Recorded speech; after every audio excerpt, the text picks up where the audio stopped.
ಭಕ್ತಪ್ರಿಯಂ ಸಕಲಲೋಕನಮಸ್ಕೃತಂಚ ತ್ರೈಗುಣ್ಯವರ್ಜಿತಮಜಂ ವಿಭುಮಾದ್ಯಮೀಶಂ ವಂದೇ ಭವಗ್ನಂ ಅಮರಾಸುರಸಿದ್ಧವಂದ್ಯಂ ನಾರಾಯಣಂ ನಮಸ್ಕೃತ್ಯ ನರಂಚೈವ ನರೋತ್ತಮಂ ದೇವೀಂ ಸರಸ್ವತೀಂ ವ್ಯಾಸಂ ತತೋ ಜಯಂ ಉದೀರಯೇ. ವ್ಯಾಸಾಯ ಭವನಾಶಾಯ ಶ್ರೀಶಾಯ ಗುಣರಾಶಯೇ ಹೃದ್ಯಾಯ ಶುದ್ಧವಿದ್ಯಾಯ ಮಧ್ವಾಯ ಚ ನಮೋ ನಮಃ.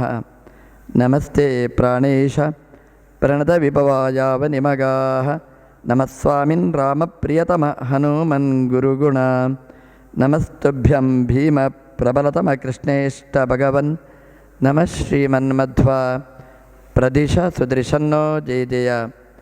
ತಪೋ ವಿದ್ಯಾ ವಿರಕ್ತ್ಯಾದಿ ಸದ್ಗುಣೌಘಾಕರಾನಹಂ ವಾದಿರಾಜಗುರುನ್ ವಂದೇ ಹಯಗ್ರೀವ ಪದಾಶ್ರಯಾನ್. ಮೂಕೋಪಿ ಯತ್ಪ್ರಸಾದೇನ ಮುಕುಂದಶಯನಾಯತೆ ರಾಜರಾಜಾಯತೆ ರಿಕ್ತಾಃ ರಾಘವೇಂದ್ರಂ ತಮಾಶ್ರಯೇ. ಬ್ರಹ್ಮಚರ್ಯ ಹರಿಪ್ರೀತಿ ಸುವಿದ್ಯಾವಾದಶಾಲಿನಃ ಇಷ್ಟದಾನ್ ಕಷ್ಟಹರ್ತॄನ್ನಃ ವಿದ್ಯಾಮಾನ್ಯಾನ್ ಮುನೀನ್ ನುಮಃ. ಆಪಾದಮೌಲಿಪರ್ಯಂತಂ ಗುರುಣಾಮಾಕೃತಿಂ ಸ್ಮರೇತ್ ತೇನ ವಿಘ್ನಾಃ ಪ್ರಣಶ್ಯಂತಿ ಸಿದ್ಧ್ಯಂತಿ ಚ ಮನೋರಥಾಃ. ಶ್ರೀ ಗುರುಭ್ಯೋ ನಮಃ. ನಾರಾಯಣಾಯ ಪರಿಪೂರ್ಣಗುಣಾರ್ಣವಾಯ ವಿಶ್ವೋದಯಸ್ಥಿತಿಲಯೋನ್ನಿಯತಿಪ್ರದಾಯ ಜ್ಞಾನಪ್ರದಾಯ ವಿಬುಧಾಸುರ ಸೌಖ್ಯದುಃಖ ಸತ್ಕಾರಣಾಯ ವಿತತಾಯ ನಮೋ ನಮಸ್ತೆ.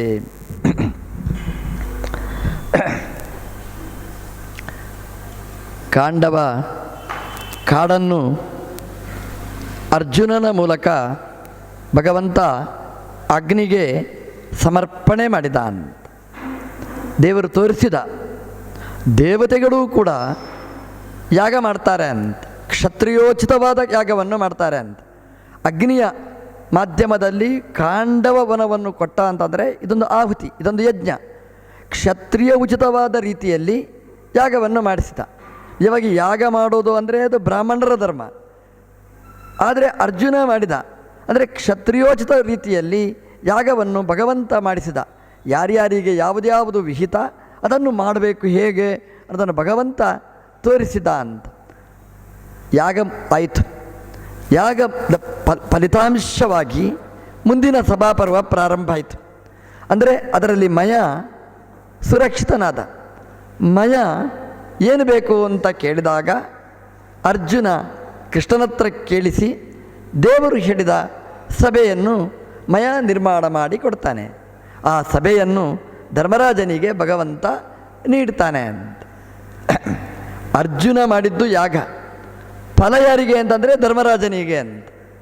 ಆದರೆ ಮನೆಯಲ್ಲಿ ಯಾರು ಸತ್ಕರ್ಮ ಮಾಡಿದರೂ ಕೂಡ ಇಡೀ ಕುಟುಂಬಕ್ಕೆ ಅದರ ಫಲ ವಿತರಣೆ ಆಗ್ತದೆ. ಒಂದು ಮನೆಯಲ್ಲಿ ಒಬ್ಬ ಜಪ ಮಾಡಿದ ಅಂತಂದರೆ ಇಡೀ ಮನೆಯವರಿಗೆ ಒಳ್ಳೆಯದಾಗುತ್ತೆ ಅಂತ. ಮತ್ತು ಇದು ಕೆಟ್ಟ ಚಿಂತನೆ ಮಾಡಬೇಡಿ. ಒಬ್ಬ ಗಾಯತ್ರಿ ಮಾಡಿದರೆ ಸಾಕು, ಉಳಿದವರು ಸುಮ್ಮನೆ ಊಟ ಮಾಡಿದರೆ ಸಾಕು ಅಂತ. ಒಬ್ಬೊಬ್ಬರು ಮಾಡಿದರೂ ಅದರ ಫಲಿತಾಂಶ ಇಡೀ ಮನೆಗಿದೆ ಅಂತ. ಅವರ ಕರ್ತವ್ಯವನ್ನು ಮಾಡಿದಾಗ ಒಬ್ಬ ಮಾಡಿದರ ಫಲ ಉಳಿದವರಿಗೂ ಸಿಗ್ತದೆ. ಹಾಗಾಗಿ ಮನೆಯಲ್ಲಿ ನಿತ್ಯ ದೇವರ ಆರಾಧನೆ ನಾವು ನಡೆಸಬೇಕು, ಮನೆಯೆಲ್ಲ ಸಮೃದ್ಧಿ ಆಗ್ತದೆ ಅಂತ. ಧರ್ಮ ಸಭೆ, ಸುಧರ್ಮ ಸಭೆ ಸಿಕ್ಕಿತು ಅಂತ. ರಾಮಾಯಣದಲ್ಲಿ ಒಂದು ವಿಶಿಷ್ಟವಾದ ಒಂದು ಪುಷ್ಪಕ, ಮಹಾಭಾರತದಲ್ಲಿ ಒಂದು ಸುಧರ್ಮ ಸಭೆ, ಎರಡೂ ಅದ್ಭುತವಾದ್ದು. ಅದು ಒಂದು ಕಟ್ಟಡ, ಸುಧರ್ಮ ಅಂದರೆ ದೇವಸಭೆ, ಪುಷ್ಪಕ ಅಂದರೆ ಒಂದು ವಿಮಾನ. ಆ ಪುಷ್ಪಕ ವಿಮಾನದ ವೈಶಿಷ್ಟ್ಯ ಏನು ಅಂತಂದರೆ ಯಾರು ಕೂತ್ಕೊಳ್ಳಿ ಜಾಗ ಇಲ್ಲ ಅಂತ ಆಗೋದಿಲ್ಲ. ಎಷ್ಟೇ ಜನ ಬರಲಿ ದೊಡ್ಡದಾಗ್ತಾ ಹೋಗ್ತದೆ ಅಂತ. ಇಡೀ ಆ ಕಪಿಸೇನೆ ಪುಷ್ಪಕ ವಿಮಾನದಲ್ಲಿ ಸೇರಿಕೊಂಡಿತ್ತು, ಜಾಗ ಇಲ್ಲ ಅಂತ ಆಗಲಿಲ್ಲ. ಅದು ಮಧ್ಯೆ ಕಿಷ್ಕಿಂಧೆಯಲ್ಲಿ ಲ್ಯಾಂಡ್ ಆಯಿತು. ಹೆಣ್ಮಕ್ಕಳೆಲ್ಲ ಆಸೆ ಪಡ್ತಿದ್ದರಂತೆ ವಿಮಾನದಲ್ಲಿ ಒಂದು ಬಾರಿ ಜೀವಮಾನದಲ್ಲಿ ಕೂಡಬೇಕು ಅಂತ. ರಾಮದೇವರನ್ನು ಹೇಳಿದ್ರಂತೆ ಎಲ್ಲ ಬನ್ನಿ ಅಂತ. ಆ ಕಪಿಗಳು ಮಿಸ್ಸಸ್ ಕಪಿ ಎಲ್ಲ ವಿಮಾನದೊಳಗೆ ಪ್ರವೇಶ ಮಾಡಿದರು. ಏನು ಖುಷಿ ಅವುಗಳಿಗೆ. ಆಕಾಶದಲ್ಲಿ ಮರದಿಂದ ಮರಕ್ಕೆ ಹಾರ್ತಿದ್ದರು, ವಿಮಾನದಲ್ಲಿ ಹೋಗುವ ಒಂದು ಅವಕಾಶ ಸಿಕ್ಕಿತು ಅಂತ. ವಿಮಾನ ದೊಡ್ಡದಾಯಿತು. ಎಷ್ಟು ಜನ ಬಂದರೂ ವಿಮಾನ ದೊಡ್ಡದಾಗ್ತದೆ. ಅದು ಪುಷ್ಪಕ ವಿಮಾನದ ವೈಶಿಷ್ಟ್ಯ. ಮೊಗ್ಗು ಇರ್ತದೆ ನೋಡಿ, ಹೂ ದಿನ ಹೋದಾಗದು ಅರಳ್ತದೆ, ತುಂಬ ಜಾಗ ಆಗುತ್ತೆ ಅಂತ, ಮತ್ತೆ ಮುದುರುತ್ತದೆ ಅಂತ. ಪುಷ್ಪ ಹೇಗೋ ಹಾಗೆ ಪುಷ್ಪಕ ವಿಮಾನನೂ ಕೂಡ ಅಂತ. ಅಂದರೆ ಜನ ಬಂದ ಹಾಗೆ ಅದು ಅರಳ್ತದೆ, ಬೇಡ ಅಂದರೆ ಮುದುರುತ್ತದೆ ಅಂತ. ಪುಷ್ಪ ಮುದುಡಿದರೆ ಮತ್ತೆ ಹೋಯಿತು, ಬಾಡಿ ಹೋಯಿತು ಅಂತ ಅರ್ಥ. ಪುಷ್ಪಕ ವಿಮಾನ ಹಾಗಲ್ಲ, ಅದು ಬೆಳೀತಾ ಹೋಗುವ ವಿಮಾನ, ಅದು ಪುಷ್ಪಕ ವಿಮಾನ ಅಂತ. ಸುಧರ್ಮ ಸಭೆಯೂ ಹಾಗೆ. ಎಷ್ಟೇ ಜನ ಬರಲಿ ಹಾಲ್ ಕಡಿಮೆ ಆಗೋದಿಲ್ಲ, ಎಷ್ಟೇ ಜನ ಬರಲಿ ಅದು ಬೆಳೀತಾ ಬೆಳೀತಾ ಬೆಳೀತಾ ಹೋಗ್ತದಂತೆ. ಸುಧರ್ಮ ಅಲ್ಲಿ ಯಾರು ಎಂತಹ ಯೋಗ್ಯತೆ ಉಳ್ಳವ ಅವನ ಯೋಗ್ಯತೆ ಅಭಿವ್ಯಕ್ತ ಆಗುವ ಒಂದು ಒಳ್ಳೆಯ ಸಭೆ, ದೇವಸಭೆ, ಸುಧರ್ಮ ಅಂತ ಮಹಾಭಾರತ ಹೇಳುತ್ತೆ. ಹಾಗಾಗಿ ರಾಮಾಯಣದ ಒಂದು ರೋಚಕವಾದ ವಸ್ತು ಅದು ರಾಮದೇವರದ್ದು. ಕೃಷ್ಣಾಯನದಲ್ಲಿ ಅಂದರೆ ಮಹಾಭಾರತದಲ್ಲಿ ಒಂದು ರೋಚಕವಾದ ವಸ್ತು ಸುಧರ್ಮ ಸಭೆ. ಅದನ್ನು ಕೊಟ್ಟ ಅಂತ. ಸಭಾಪರ್ವದ ಇಡೀ ಸಭೆ ನಡೆಯುವುದು ಇದೇ ಪರ್ವದಲ್ಲಿ. ಒಟ್ಟಿಗೆ 2 ಸಭೆ ನಡೆಯಿತು ಈ ಸಭಾಪರ್ವದಲ್ಲಿ. ಒಂದು ಒಳ್ಳೆಯ ಸಭೆ, ಒಳ್ಳೆಯ ಸಭೆ ಹೇಗಿರಬೇಕು ಅದನ್ನು ಮಹಾಭಾರತ ಈ ಸಭಾಪರ್ವದಲ್ಲಿ ತೋರಿಸಿದೆ. ಒಂದು ಕೆಟ್ಟ ಸಭೆ ಹೇಗೆ ಸಭೆ ನಡೆಸಬಾರದು ಅದನ್ನು ಮಹಾಭಾರತ ಇದೇ ಸಭಾಪರ್ವದಲ್ಲಿ ತೋರಿಸಿದೆ. ಅಂದರೆ 2 ಸಭೆಗಳು ನಡೆದದ್ದು. ಒಳ್ಳೆಯವರ ಸಭೆಯೂ ನಡೆಯಿತು, ಕೆಟ್ಟವರ ಸಭೆಯೂ ನಡೆಯಿತು. ಒಳ್ಳೆಯವರ ಸಭೆ ಅಂತಂದರೆ ಸರ್ವೋತ್ಕೃಷ್ಟವಾದ ಸಭೆ, ಕೆಟ್ಟ ಸಭೆ ಅಂತಂದರೆ ಸರ್ವ ನಿಕೃಷ್ಟವಾಗಿರತಕ್ಕಂತಹ ಸಭೆ. ಎರಡನ್ನೂ ಜನ ನೋಡಿತು. ಮೇಲಿನ ಜನ, ಕೆಳಗಿನ ಜನ ಎಲ್ಲ ಸಮೀಕ್ಷೆ ಮಾಡಿದ್ದಾರೆ. ಈ ಸುಧರ್ಮದಲ್ಲಿ ಕೆಟ್ಟ ಸಭೆ ನಡೆಯಲಿಲ್ಲ, ಒಳ್ಳೆಯ ಸಭೆ ನಡೆಯಿತು. ಧರ್ಮರಾಜನಿಗೆ ಕೊಟ್ಟ ಅಂತ. ನಾವು ಧರ್ಮರಾಜನಾಗಬೇಕು, ಧರ್ಮರಾಜ ಆಗುವುದು ಬೇಡ. ಧರ್ಮವನ್ನು ಕಿಂಚಿತ್ ಪರಿಪಾಲನೆ ಮಾಡಿದರೂ ಕೂಡ ನಮಗೆ ಫಲ ಸಿಗ್ತದೆ. ನೋಡಿ, ಧರ್ಮರಾಜ ಕಾಂಡವನ ದಹನದ ಕಡೆಗೆ ಹೋಗಲಿಲ್ಲ. ಅವನು ಊರಲ್ಲೇ ಕೂತಿದ್ದ. ಕಾಂಡವ ದಹನಕ್ಕೆ ಹೋದ್ದು ಅರ್ಜುನ ಮತ್ತು ಕೃಷ್ಣದೇವರು ಮಾತ್ರ. ಆದರೆ ಆ ಕಾಂಡವನ ದಹದ ಫಲ ಸಿಕ್ಕಿದ್ದು ಧರ್ಮರಾಜನಿಗೆ. ಮಹಾಭಾರತ ಹೇಳುತ್ತದೆ, ಯಾರು ಧರ್ಮವನ್ನು ಮಾಡ್ತಾನೆ ಅವನಿಗೆ ಫಲ ಲಭಿಸ್ತದೆ. ಯಾರೇ ಕರ್ಮಾನುಷ್ಠಾನ ಮಾಡಲಿ, ಧರ್ಮ ಮಾಡಿದವನಿಗೆ ಆ ಕರ್ಮದ ಫಲ ಹೋಗಿ ಸಿಗ್ತದೆ. ಎಂಥ ಫಲ! ಸುಧರ್ಮ ಲೌಕಿಕನೂ ಹೌದು, ಅಲೌಕಿಕನೂ ಹೌದು. ಒಳ್ಳೆಯ ಸತ್ಕರ್ಮಾನುಷ್ಠಾನ ಮಾಡಿದರೆ, ಧರ್ಮಾಚರಣೆ ನಾವು ಮಾಡಿದರೆ ಲೌಕಿಕದೂ ಇದೆ, ಅಲೌಕಿಕನೂ ಇದೆ. ನೀವು ಲೌಕಿಕ ಮಾಡಿದರೆ ಲೌಕಿಕ ಫಲ ಮಾತ್ರ, ಅಧ್ಯಾತ್ಮ ಫಲ ಸಿಗುವುದಿಲ್ಲ. ಆದರೆ ಒಳ್ಳೆಯ ಕರ್ಮ, ಒಳ್ಳೆಯ ಪುಣ್ಯ ಕೆಲಸ ನಾವು ಮಾಡಿದರೆ ಲೋಕನೂ ಮೆಚ್ಚುತ್ತೆ, ದೇವರೂ ಮೆಚ್ಚುತ್ತಾರೆ. ಧರ್ಮರಾಜನ ಧರ್ಮ ಅನುಷ್ಠಾನ ಇಬ್ಬರಿಗೂ ಸಮ್ಮತ ಆಯಿತು ಅಂತ ಮಹಾಭಾರತ ಅದನ್ನು ಮುಂದಿನ ಈ ಪರ್ವದಲ್ಲಿ ತೋರಿಸಿಕೊಡ್ತದೆ ಅಂತ. ಒಂದು ಒಳ್ಳೆಯ ಗದೆ ಕೊಟ್ಟ ಅಂತೆ ಮಯ. ಯಾರಿಗೆ ಕೊಡೋದು ಅಂತ ಭೀಮಸೇನ ದೇವರಿಗೆ ಕೊಟ್ಟ ಅಂತ. ಮಯ ತಂದ ಒಂದು ಅಪೂರ್ವವಾದ ಗದೆ. ಮಯ ಏನು ತಂದರೂ ಅದು ಅಪೂರ್ವನೇ. ನಮ್ಮಲ್ಲಿ ಹೇಳ್ತಾರೆ ನೋಡಿ, ತುಂಬ ಬೆಳಕು ಬಂದರೆ ಕಣ್ಣು ಮಯಮಯ ಅಂತ. ಹಾಗೆ ಮಯ ಕೊಟ್ಟರೆ ಅವನು ಕೊಟ್ಟ ವಸ್ತು ನೋಡುವವರ ಕಣ್ಣಿಗೆಲ್ಲ ಮಯಮಯ ಆಗಿಬಿಡ್ತಿತ್ತು, ನೋಡಲಿಕ್ಕೆ ಆಗ್ತಿರಲಿಲ್ಲ. ಅಷ್ಟು ಅದ್ಭುತ ಅಪೂರ್ವವಾದ ವಸ್ತು. ಗದೆಯನ್ನು ಕೊಟ್ಟ ಅಂತ ಭೀಮಸೇನ ದೇವರಿಗೆ. ತಗೊಂಡ್ರಂತ ಖುಷಿ ಅವರಿಗೆ. ಈ ಭೀಮಸೇನ ದೇವರ ಗದೆಗೆ ಮೊದಲು ಇರಲಿಲ್ಲ ಅಂತಲ್ಲ, ಈಗ ಆ ಗದೆ ಈ ಗದೆ ಎಲ್ಲ ಒಂದಾಯ್ತಂತೆ. ಅಂದರೆ ಹಿಂದೆ ನಮ್ಮ ದೇವರಿಗೆ ಚಕ್ರವನ್ನು ತಂದುಕೊಟ್ಟ ಅಗ್ನಿ. ಮೊದಲನೇ ಚಕ್ರ, ಈ ಚಕ್ರ ಒಂದಾಯಿತು. ಅರ್ಜುನಲ್ಲಿ ಧನುಸ್ಸು ಇತ್ತು, ಗಾಂಡೀವ ತಂದುಕೊಟ್ಟ, ರಥ ತಂದುಕೊಟ್ಟ, ಕುದುರೆ ತಂದುಕೊಟ್ಟ, ಹನುಮ ಧ್ವಜವನ್ನು ಕೊಟ್ಟ. ಎಲ್ಲ ಅಕ್ಷಯ ಅಕ್ಷಯ ಅಕ್ಷಯ, ಪರಾಜಯದ ಪ್ರಶ್ನೆಯೇ ಇಲ್ಲ. ಇದು ಅರ್ಜುನನಿಗೆ ಸಿಕ್ಕಿದ ಲಾಭ. ಕೃಷ್ಣನಿಗೆ ಚಕ್ರ ಸಿಕ್ಕಿತು, ಅರ್ಜುನನಿಗೆ ರಥ ಕುದುರೆ ಎಲ್ಲ ಸಿಕ್ಕಿತು, ಗಾಂಡೀವ ಧನುಸ್ಸು ಸಿಕ್ಕಿತು. ಧರ್ಮರಾಜನಿಗೆ ಸುಧರ್ಮ ಸಿಕ್ಕಿತು, ದೊಡ್ಡ ಸಭೆ. ಭೀಮಸೇನ ದೇವರಿಗೆ ಗದೆ ಸಿಕ್ಕಿತು. ಯಾರು, ಎಲ್ಲಿಂದ ಬಂತು ಈ ಗದೆ? ಅವನೇ ನಿರ್ಮಾಣ ಮಾಡಿದ್ದಲ್ಲ. ಅದು ಯೌವನಾಶ್ವ ಭೂಭೃತ. ಮುಚುಗಂಧ ರಾಜ, ಮಾಂಧಾತೃ ರಾಜ ಕೈಯಲ್ಲಿ ಧಾರಣೆ ಮಾಡಿರತಕ್ಕಂತಹ ಗದೆ ಅಂತೆ. ಅದನ್ನು ಭೀಮಸೇನ ದೇವರಿಗೆ ಕೊಟ್ಟರು. ಹೀಗಾಗಿ ಭೀಮಸೇನ ದೇವರಿಗೆ ಇಷ್ಟವಾಗಿರತಕ್ಕಂತಹದ್ದು ಗದೆ. ಅದನ್ನು ಮಯ ಕೊಡ್ತಾನೆ ಅಂತ. ಭೀಮನಿಗೆ ಗದೆಯನ್ನು ಕೊಟ್ಟ ಅಂತ. ಭೀಮ ಅಂದರೆ ವಾಯುದೇವರು. ವಾಯುದೇವರ ಸ್ವಭಾವ ಏನು ಅಂತಂದರೆ ಗದಾ ಪ್ರಕಾರದಿಂದ ನಮ್ಮ ಲಿಂಗ ಶರೀರವನ್ನು ಭೇದನೆ ಮಾಡುವವರು. ಅಂದರೆ ಸ್ವರೂಪಭೂತವಾದ ನಮಗೆ ಆನಂದವನ್ನು ಉಣಿಸುವವರು.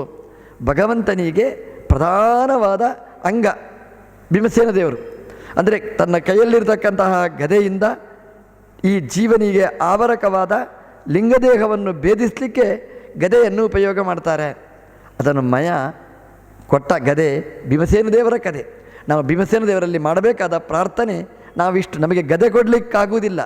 ಆ ಗದೆ ಕೊಟ್ಟ ಕಥೆಯನ್ನು ನಾವು ಚಿಂತನೆ ಮಾಡಿದರೆ, ನಂದೂ ಅಷ್ಟೇ ಈ ಸ್ವರೂಪ ದೇಹಕ್ಕೆ ವಿರೋಧಿಯಾಗಿರ್ತಕ್ಕ ಈ ಎಲ್ಲ ಆವರಕಗಳನ್ನು ದೂರ ಮಾಡು, ಭಗವಂತನ ದರ್ಶನ ಕೊಡು, ನಮ್ಮ ಸ್ವರೂಪ ದರ್ಶನ ಮಾಡಿಸು ಅಂತ ಭೀಮಸೇನ ದೇವರ ಹತ್ರ ನಾವು ನಿವೇದಿಸಿಕೊಳ್ಳಬೇಕಂತೆ. ಭೀಮಸೇನ ದೇವರು ಗದೆಯಿಂದ ಯುಕ್ತರಾಗ್ತಾರೆ ಅಂತ. ಅಂತೂ 3 ಜನ ಪಾಂಡವರಿಗೆ ಬೇಕಾದ ವಸ್ತು ಅಗ್ನಿಯಿಂದ ಲಭಿಸಿತು. ಅಂದರೆ ಅಗ್ನಿ ಉಪಾಸನೆ ಮಾಡಿದರೆ ಎಲ್ಲ ನಮಗೆ ಸಿಗ್ತದೆ. ಅಗ್ನಿಯ ಮಾಧ್ಯಮದಲ್ಲಿ ನಾವು ಉಪಾಸನೆ ಮಾಡಬೇಕು, ದೇವರನ್ನು ಆರಾಧನೆ ಮಾಡಿದರೆ ಎಲ್ಲ ಲಭಿಸ್ತದೆ ಎನ್ನುವುದಕ್ಕೆ ಇದೊಂದು ನಿದರ್ಶನ ಅಂತ. ನೋಡಿ, ಕಾಂಡವದಲ್ಲಿ ಅಗ್ನಿ ಉರಿಯಿತು, ಸಭಾಪರ್ವದಲ್ಲಿ ಇನ್ನೊಂದು ಅಗ್ನಿ ಉರಿಯಲಿಕ್ಕುಂಟು, ಅದರೊಟ್ಟಿಗೆ ಎಷ್ಟೆಷ್ಟು ಅಗ್ನಿ ಉರಿಯಲಿಕ್ಕುಂಟು ಅಂತ ನೀವು ನೋಡಿ. ಎಷ್ಟು ಜನದಲ್ಲಿ ಬೂದಿ ಆಗ್ತಾರೆ ಅಂತ ನೋಡಿ. ಮತ್ತೆ ಇದು ಅಗ್ನಿಯಿಂದ, ಅಗ್ನಿಯ ಕೆಲಸ ಏನು ಗೊತ್ತಾ, ಸುಡ್ತದೆ ಅಂತ ಒಂದು. ಆ ಅಗ್ನಿಯ ಪ್ರಕಾಶ ಇನ್ನೊಬ್ಬರ ಮುಖಕ್ಕೆ ಬಿದ್ದಾಗ ಯಾರ್ಯಾರು ಹೇಗೆ ಅವರ ಸ್ವಭಾವನೂ ಗೊತ್ತಾಗಿ ಬಿಡ್ತದೆ ಅಂತ. ಈ ಸಭಾಪರ್ವದಲ್ಲಿ ನೋಡಿ, ಈ ಅಗ್ನಿಯ ಫೋಕಸ್ ಎಲ್ಲರ ಮುಖಕ್ಕೂ ಬೀಳ್ತದೆ. ಯಾರು ಕೆಟ್ಟವರು, ಯಾರು ಒಳ್ಳೆಯವರು, ಯಾರು ಸಮರ್ಥರು ಎಲ್ಲ ನಾವು ಚಿಂತನೆ ಮಾಡಲಿಕ್ಕೆ ಸಾಧ್ಯ. ಒಳ್ಳೆಯದು ಕೆಟ್ಟದರ ಪರಿಚಯ ಮಾಡಿಸಿಕೊಡತಕ್ಕ ಸಭಾಪರ್ವ ಇದು ಅಂತ. ನಮ್ಮ ದೇವರು ಈ ಸುಧರ್ಮದ ಸಭೆಯಲ್ಲಿ 2 ವರ್ಷ ವಾಸ ಮಾಡಿದರಂತೆ. ಆಮೇಲೆ ದ್ವಾರಕೆಗೆ ಹೋದರು. ದ್ವಾರಕೆಯಲ್ಲಿ ನಮ್ಮ ದೇವರಿದ್ದರು. ನಾರದರು ಬಂದರಂತೆ, ಪಾಂಡವರ ಹತ್ರ ಬರ್ತಾರೆ ಅಂತೆ. ಇಂದ್ರಪ್ರಸ್ಥಕ್ಕೆ ಬರ್ತಾರೆ, ಪಾಂಡವರ ಹತ್ರ ಬರ್ತಾರೆ. ಧರ್ಮರಾಜ ಕೂತಿರ್ತಾರೆ. ನಾರದರು ಎಲ್ಲ ಸುದ್ದಿ ಬಿಡ್ತಾರೆ. ಅವಾಗೆಲ್ಲ ಪೇಪರ್ ಓದುವ ಕ್ರಮ ಇರಲಿಲ್ಲ, ಟಿ ವಿ ನೋಡುವ ಕ್ರಮ ಇರಲೇ ಇಲ್ಲ. ನಾರದರು ಬರ್ತಿದ್ದರು. ನಾರದರು ಬಂದರು ಧರ್ಮರಾಜನ ಹತ್ರ. ನಾರದರ ಹತ್ರ ಕೇಳ್ತಾನೆ ಧರ್ಮರಾಜ, ಏನು ವಿಶೇಷ ಅಂತ. ಎಲ್ಲ ನ್ಯೂಸ್ ಹೇಳಿದರು. ಬರೀ ನಮ್ಮ ಮೈಸೂರು ನ್ಯೂಸ್ ಅಲ್ಲ, ಬರೀ ಭೂಮಿಯ ನ್ಯೂಸ್ ಅಲ್ಲ, 3 ಲೋಕದ ಸುದ್ದಿ ಮುಟ್ಟಿಸುವವರು ನಾರದರು. ಯಾಕೆಂದರೆ ಅವರು ಮೇಲೆ ಹೋಗ್ತಾರೆ, ಕೆಳಗೆ ಬರ್ತಾರೆ, ಎಲ್ಲಿ ಬೇಕಾದರೂ ಬರ್ತಾರೆ. ಆದರೆ ಏನು ವೈಶಿಷ್ಟ್ಯ ಅವರದು ಅಂತಂದರೆ, ಯಾರಿಗೆ ಯಾವ ನ್ಯೂಸ್ ಬೇಕೋ ಅದನ್ನು ಮಾತ್ರ ಕೊಡ್ತಾರೆ, ನ್ಯೂಸೆನ್ಸ್ ಹೇಳೋದಿಲ್ಲ. ನಿಮಗೆ ನಮ್ಮ ಪೇಪರ್ಗಳೆಲ್ಲ ಹಾಗೆಲ್ಲ, ಬೇಕಾದ್ದು ಓದಬೇಕು, ಬೇಡವಾದ್ದು ಓದಬೇಕು, ಎಲ್ಲೋ ಒಂದು ಕಡೆ ಬೇಕಾದ್ದು ಇರ್ತದೆ ಅಂತ. ನಾರದರ ಪೇಪರ್ ಏನು ಅಂದರೆ, ಯಾರ್ಯಾರಿಗೆ ಎಷ್ಟೆಷ್ಟು ಬೇಕೋ ಅಷ್ಟು ಮಾತ್ರ ನ್ಯೂಸ್ ಚೆನ್ನಾಗಿರ್ತದೆ ನೋಡಿ. ಅಂಥದ್ದು ಒಬ್ಬ ಮನುಷ್ಯ ನಮಗೆ ಸಿಕ್ಕಿದ್ರೆ ಎಷ್ಟು ಒಳ್ಳೆಯದು ನೋಡಿ. ನಾರದರು ತಂದುಕೊಟ್ಟ ಸುದ್ದಿ ಅಂದರೆ ದೇವಲೋಕದ ಸುದ್ದಿ, ನರಕದ ಸುದ್ದಿ, ಕೆಳಲೋಕದ ಸುದ್ದಿ, ಎಲ್ಲ ಸುದ್ದಿಯನ್ನು ಧರ್ಮರಾಜನಿಗೆ ಮುಟ್ಟಿಸ್ತಾರೆ. ನಾರದರು ಎಲ್ಲ ಕಡೆ ಹೋಗ್ತಾರೆ.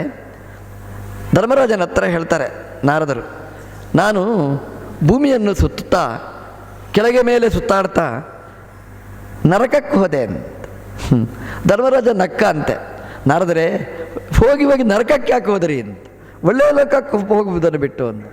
ನಾರದರು ಹೇಳಿದರು, ಒಳ್ಳೆಯ ಲೋಕಕ್ಕೂ ಹೋದೆ, ಕೆಟ್ಟ ಲೋಕಕ್ಕೂ ಹೋದೆ ಅಂತ. ಅಯ್ಯೋ ನಾರದರೆ ಅಂತ ನಾವು ಮಾತಾಡುವಾಗ 100 ಬಾರಿ ಆಲೋಚನೆ ಮಾಡಬೇಕು ಅಂತ ಹೇಳ್ತೀವಿ. ನರಕಕ್ಕೆ ಹೋದರು ಅಂತ ಹೇಳಿದಾಗ ಧರ್ಮರಾಜ ತಲೆ ಬಡ್ಕೊಂಡು ಹೋದ. ಆದರೆ ಅವನ ಮೂಲಕ್ಕೆ ಬಂತು ಅನ್ನೋದನ್ನು ಮರೆತು ಬಿಟ್ಟ. ನಾರದರು ಹೇಳಿದರು, ನಾರದರ ಹತ್ರ ಕೇಳ್ತಾನೆ, ನಾರದರೆ ನರಕದಲ್ಲಿ ಏನು ವಿಶೇಷ ಅಂತ. ಆವಾಗ ನಾರದರು ಹೇಳ್ತಾರೆ, ನಿನ್ನ ಅಪ್ಪನನ್ನು ನೋಡಿದ ನರಕದಲ್ಲಿ ಅಂತ ಹೇಳ್ತಾರೆ. ಅವನ ತಲೆ ಬಿಸಿ ಆಯಿತು. ನೋಡಿ, ಮೂಲಕ್ಕೆ ಬಂತು ಅಂತ. ನಾರದರೆ ನೀವು ಯಾಕೆ ನರಕಕ್ಕೆ ಹೋದ್ರಿ ಅಂತ ಕೇಳಿದ. ಅದಕ್ಕೆ ನಾರದರು ಹೇಳಿದರು, ನಿನ್ನ ಅಪ್ಪನನ್ನು ನೋಡಲಿಕ್ಕೆ ಹೋದೆ ಅಂತ. ಇಷ್ಟು ಸಿಟ್ಟು ಬರುತ್ತೆ ಗೊತ್ತಾ. ಎಲ್ಲಿಯಾದರೂ ನಿನ್ನ ಅಪ್ಪ ನರಕಕ್ಕೆ ಹೋಗಿದ್ದಾರೆ ಅಂದರೆ ನಿನ್ನಪ್ಪ ಹೋಗಿದ್ದಾನೆ ಅಂತ ನಾವು ಹೇಳ್ತೇವೆ, ನೋಡದಿದ್ದೇ ನಾವು ಮಾತಾಡ್ತೇವೆ. ಆದರೆ ನಮ್ಮ ಅಪ್ಪ ಒಳ್ಳೆಯ ಲೋಕಕ್ಕೆ ಹೋಗಿದ್ದಾರೆ ಅಂತ ನಾವು ತಿಳ್ಕೊಳ್ಬೋದು. ನಾರದರು ಹೇಳ್ತಾರೆ, ಅಪ್ಪ ನಿನ್ನ ಅಪ್ಪ ನರಕದಲ್ಲಿದ್ದಾರೆ ಅಂತ. ಸ್ವರ್ಗದಲ್ಲಿ ಹೋಗಿದ್ದೀರ ನಾರದರೆ? ಹೌದು. ಸ್ವರ್ಗದಲ್ಲಿ ಯಾರಿದ್ದಾರೆ? ಹರಿಶ್ಚಂದ್ರ ರಾಜ ಇದ್ದ ಅಲ್ಲಿ. ನಾರದರೆ, ಇದೆಲ್ಲ ಅನ್ಯಾಯ ಅಂತ ಹೇಳ್ದ. ನನ್ನ ಅಪ್ಪ ನರಕದಲ್ಲಿದ್ದಾರೆ. ಪಾಂಡುರಾಜ ಅವನು ದೇವತೆ, ಮರುತ್ಗಣೋತ್ತಮ, ನರಕಕ್ಕೆ ಹೋದ. ಹರಿಶ್ಚಂದ್ರ ಚಕ್ರವರ್ತಿ ಅಷ್ಟೇ, ಅವನು ಹೇಗೆ ಸ್ವರ್ಗಕ್ಕೆ ಹೋದ ಅಂತ ತಲೆ ಬಿಸಿ ಧರ್ಮರಾಜನಿಗೆ ಅಂತ. ಇದಕ್ಕೆ ಹೇಳೋದು ನಾರದರು ಬರಬೇಕು ಅಂತ. ಯಾಕೆಂದರೆ ನಮಗೆ ಭ್ರಮೆ ಇರ್ತದೆ ಏನು ಅಂತಂದರೆ, ನಾವು ದೊಡ್ಡ ಜನ ಆದರೆ ನಮಗೆ ಸಂಬಂಧಪಟ್ಟವರೆಲ್ಲ ಸರಿ ಇರ್ತಾರೆ ಅಂತ. ಇಲ್ಲ ಅಂತ ಹೇಳಿತು. ನಾರದರು ಹೇಳ್ತಾರೆ, ನಿನ್ನ ಹರಿಶ್ಚಂದ್ರನನ್ನು ನೋಡಿದೆ ಸ್ವರ್ಗಲೋಕದಲ್ಲಿ ಅಂತ. ಧರ್ಮರಾಜನಿಗೆ ಎದೆ ದಡ ದಡ ದಡ ಅನ್ನಿತಂತೆ. ಒಂದು ಕಡೆಯಲ್ಲಿ ಹರಿಶ್ಚಂದ್ರನ ಕತೆ, ಎತ್ತರದ ಸ್ವರ್ಗದಲ್ಲಿದ್ದಾನೆ, ಸುಖದಲ್ಲಿ. ನನ್ನಪ್ಪ ಇಂತಹ ರತ್ನ ಮಕ್ಕಳಿದ್ದರೂ ಕೂಡ, ಧರ್ಮರಾಜ ನಂತಹ ಮಕ್ಕಳಿದ್ದರೂ ಕೂಡ ನರಕ ದುಃಖದಲ್ಲಿರ್ತಾನೆ ಅಂತ ನಾರದರ ಹತ್ರ ಕೇಳ್ತಾನೆ. ಧರ್ಮರಾಜ, ನನ್ನಪ್ಪ ಏನು ಮಾಡ್ತಿದ್ದ ನರಕದಲ್ಲಿ, ಏನು ಹೇಳ್ದ? ಆವಾಗ ನಾರದರು ಹೇಳ್ತಾರೆ, ನನಗೆ ಇಂತಹ ಮಕ್ಕಳಿದ್ದಾರೆ, ವೀರಾದಿವೀರ ಮಕ್ಕಳಿದ್ದಾರೆ, ಆದರೆ ತನ್ನ ಅಪ್ಪನನ್ನು ಮೇಲಕ್ಕೆತ್ತಲಿಕ್ಕಾಗದಿದ್ದ ಮಕ್ಕಳು ಏನು ಮಾಡಲಿ ಅಂತ ಅವನು ವ್ಯಥೆ ಮಾತಾಡಿದ. ಧರ್ಮರಾಜ ಹೇಳಿದ, ಅಪ್ಪನನ್ನು ಮೇಲೆತ್ತುವ ಸಾಮರ್ಥ್ಯ ಮಕ್ಕಳಿಗುಂಟ ಅಂತ. ನಾರದರು ಹೇಳಿದರು, ನಿನ್ನ ಅಪ್ಪನೇ ಹೇಳಿದ ಮಾತು, ನಾವು ಚಿಕ್ಕನ ಇರುವಾಗ ಮಕ್ಕಳನ್ನು ಮೇಲಕ್ಕೆತ್ತಿದೆ, ಇವತ್ತು ನನ್ನನ್ನು ಮೇಲಕ್ಕೆತ್ತಬೇಕಾಗಿತ್ತು, ಮಕ್ಕಳು ಎತ್ತುವುದಿಲ್ಲ, ಸುಮ್ಮನೆ ಕೂತಿದ್ದಾರೆ ಅಂತ ನಿನ್ನ ಅಪ್ಪ ಹೇಳಿದ ಅಂತ. ಧರ್ಮರಾಜನಿಗೆ ಕಣ್ಣಲ್ಲಿ ನೀರು ಬಂತಂತೆ. ನನ್ನ ಅಪ್ಪನನ್ನು ಮೇಲಕ್ಕೆತ್ತಲಿಕ್ಕಾಗದಿದ್ದರೆ ನಾನೆಂಥ ಮಗ ಅಂತ. ನೋಡಿ ಧರ್ಮಕ್ಕೆ ಎಷ್ಟು ಶಕ್ತಿ ಇದೆ ಅಂತಂದರೆ, ನಾರದರು ಹೇಳಿದ್ದು ಅಪ್ಪ ನರಕಕ್ಕೆ ಹೋದಿದ್ದರೆ ಮೇಲೆ ಎತ್ತಲಿಕ್ಕೆ ಸಾಧ್ಯ ಅಂತ. ಧರ್ಮಕ್ಕೆ ಇರುವ ತಾಕತ್ತು, ಬೆಲೆ ಅದು ಅಮೂಲ್ಯ, ಅದು ಅಸಾಧ್ಯ ಹೇಳಲಿಕ್ಕೆ ಅಂತ. ನಾರದರ ಹತ್ರ ಧರ್ಮರಾಜ ಕೇಳ್ತಾನೆ, ಅದು ಹೇಗ್ರಿ, ಪಾಂಡುರಾಜ ಸ್ವರ್ಗಕ್ಕೆ ಹೋದ, ನನ್ನಪ್ಪ ಯಾಕೆ ಹೋಗಲಿಲ್ಲ ಅಂತ. ಆವಾಗ ನಾರದರು ಹೇಳ್ತಾರೆ, ಹರಿಶ್ಚಂದ್ರ ರಾಜಸೂಯ ಯಾಗ ಮಾಡಿದ, ಕ್ಷತ್ರಿಯರು ಮಾಡಬೇಕಾದ ಯಾಗ, ಅಶ್ವಮೇಧ ಯಾಗವನ್ನು ಮಾಡಿದ ಅಂತ. ಹಾಗಾಗಿ ಸ್ವರ್ಗಕ್ಕೆ ಹೋದ ಅಂತ. ಯಾಗಗಳಲ್ಲಿ ಅಮೂಲ್ಯವಾಗಿರತಕ್ಕ ಯಾಗ ಅಂತಂದರೆ ಅಶ್ವಮೇಧ ಕ್ರತುಶ್ರೇಷ್ಠ, ಜ್ಯೋತಿಶ್ರೇಷ್ಠೋ ದಿವಾಕರ, ಬ್ರಾಹ್ಮಣೋ ದಿಪದಾಂ ಶ್ರೇಷ್ಠ, ದೇವಶ್ರೇಷ್ಠಸ್ತು ಮಾರುತಃ. ಮಹಾಭಾರತ ಹೇಳ್ತದೆ. ಏನು ಹೇಳ್ತದೆ ಅಂತಂದರೆ, ಅಶ್ವಮೇಧ ಕ್ರತುಶ್ರೇಷ್ಠ, ಕ್ರತುಗಳಲ್ಲಿ ಅಶ್ವಮೇಧಕ್ಕೆ ಸಮಾನವಾದದ್ದು ಯಾವುದೂ ಇಲ್ಲ. ದೊಡ್ಡ ಯಾಗ ಅಂತಂದರೆ ರಾಜಸೂಯ ಯಾಗ, ಅಶ್ವಮೇಧ ಯಾಗ ಅಂತ. ಯಾರಾದರೂ ದೊಡ್ಡ ಕೆಲಸ ಮಾಡಿದರೆ ಹೇಳ್ತಾರೆ, ಏನ್ರಿ ರಾಜಸೂಯ ಯಾಗ ಮಾಡಿದರು ಅಂತ. ರಾಜಸೂಯ ಯಾಗ ಮಾಡಿದ್ದಲ್ಲ, ಅದು ಪವಮಾನ ಹೋಮ ಮಾಡಿತ್ತು. ಜನ ಏನು ಹೇಳ್ತಾರೆ ಅಂತಂದರೆ, ಭಾರೀ ರಾಜಸೂಯ ಯಾಗ ಆಯಿತು ಅಂತ. ಅಂದರೆ ದೊಡ್ಡ ಯಾಗ ಅಂದರೆ ರಾಜಸೂಯ ಯಾಗ, ಅದಕ್ಕಿಂತ ಮಿಗಿಲಾದ ಯಾಗ ಮತ್ತೊಂದಿಲ್ಲ ಅಂತ. ಜ್ಯೋತಿಶ್ರೇಷ್ಠ ದಿವಾಕರ ಅಂತ. ಆಕಾಶದಲ್ಲಿ ಸೂರ್ಯ ಇರ್ತಾನೆ, ಬೆಳಗುವ ಗ್ರಹದಲ್ಲಿ ಸೂರ್ಯನಿಗಿಂತ ದೊಡ್ಡದು ಗ್ರಹ ಇಲ್ಲ. ಮನುಷ್ಯ ದೃಷ್ಟೇಶು ಅಂತ ಆಚಾರ್ಯ ಹೇಳ್ತಾರೆ. ಮನುಷ್ಯರಿಗೆ ಕಾಣತಕ್ಕಂತಹ ಪ್ರಕಾಶಮಾನವಾದ ಗ್ರಹದಲ್ಲಿ ಸೂರ್ಯನನ್ನು ಮೀರಿಸುವವರು ಮತ್ತೊಂದಿಲ್ಲ ಅಂತ. ಬ್ರಾಹ್ಮಣ ದ್ವಿಪದಾಂ ಶ್ರೇಷ್ಠ, ದ್ವಿಪದಾಂ ಎರಡು ಕಾಲಿನ ಜೀವರಾಶಿಗಳಲ್ಲಿ ಬ್ರಾಹ್ಮಣ ಶ್ರೇಷ್ಠ, ಬ್ರಹ್ಮಜ್ಞಾನಿಯಾದವ ಬ್ರಾಹ್ಮಣ ವರ್ಗ ಅದು ಶ್ರೇಷ್ಠ ಅಂತ. ದೇವಶ್ರೇಷ್ಠಸ್ತು ಮಾರುತಃ ಅಂತ. ದೇವತೆಗಳಲ್ಲಿ ವಾಯುದೇವರು ಶ್ರೇಷ್ಠ, ಜೀವೋತ್ತಮರು ಅಂತ. ಮಹಾಭಾರತದ ಮಾತು ಎಷ್ಟು ಸುಂದರವಾಗಿದೆ ನೋಡಿ, ನಾವು ನೆನಪಿಟ್ಟುಕೊಳ್ಬೇಕಾದ್ದು, ನಾವು ಒಂದೊಂದೂ ಗಮನಿಸಬೇಕಾದ್ದು. ಯಾಗದಲ್ಲಿ ರಾಜಸೂಯ ಯಾಗ ಶ್ರೇಷ್ಠ ಅಂತ, ಅದನ್ನು ಪಾಂಡವರು ಮಾಡ್ತಾರೆ. ಜ್ಯೋತಿಶ್ರೇಷ್ಠಸ್ತು ದಿವಾಕರ ಅಂತ, ಸೂರ್ಯ ದೊಡ್ಡವ ಅಂತ ಸೂರ್ಯನ ಉಪಾಸನೆ ಮಾಡ್ತಾರೆ, ಜ್ಞಾನಿಗಳ ಉಪಾಸನೆ ಮಾಡ್ತಾರೆ. ಅದೇ ರೀತಿ ಜೀವೋತ್ತಮನಾದ ವಾಯುದೇವರ ವೈಭವ ಗೊತ್ತಾಗುವುದು ಇದೇ ಸಭಾಪರ್ವದಲ್ಲಿ. ದೇವಶ್ರೇಷ್ಠಸ್ತು ಮಾರುತಃ ಅಂತ. ಮಾರುತನ ಅವತಾರನೇ ಭೀಮಸೇನ. ಅದನ್ನು ಅಶ್ವಮೇಧ ಯಾಗದ ವೈಶಿಷ್ಟ್ಯವನ್ನು ಹೇಳ್ತಾ ನಾರದರು ಹೇಳ್ತಾರೆ, ಆ ಯಾಗವನ್ನು ಹರಿಶ್ಚಂದ್ರ ರಾಜ ಮಾಡಿದ ಅಂತ. ಹಾಗಾಗಿ ಅವನು ಎತ್ತರಕ್ಕೆ ಏರಿದ ಅಂತ.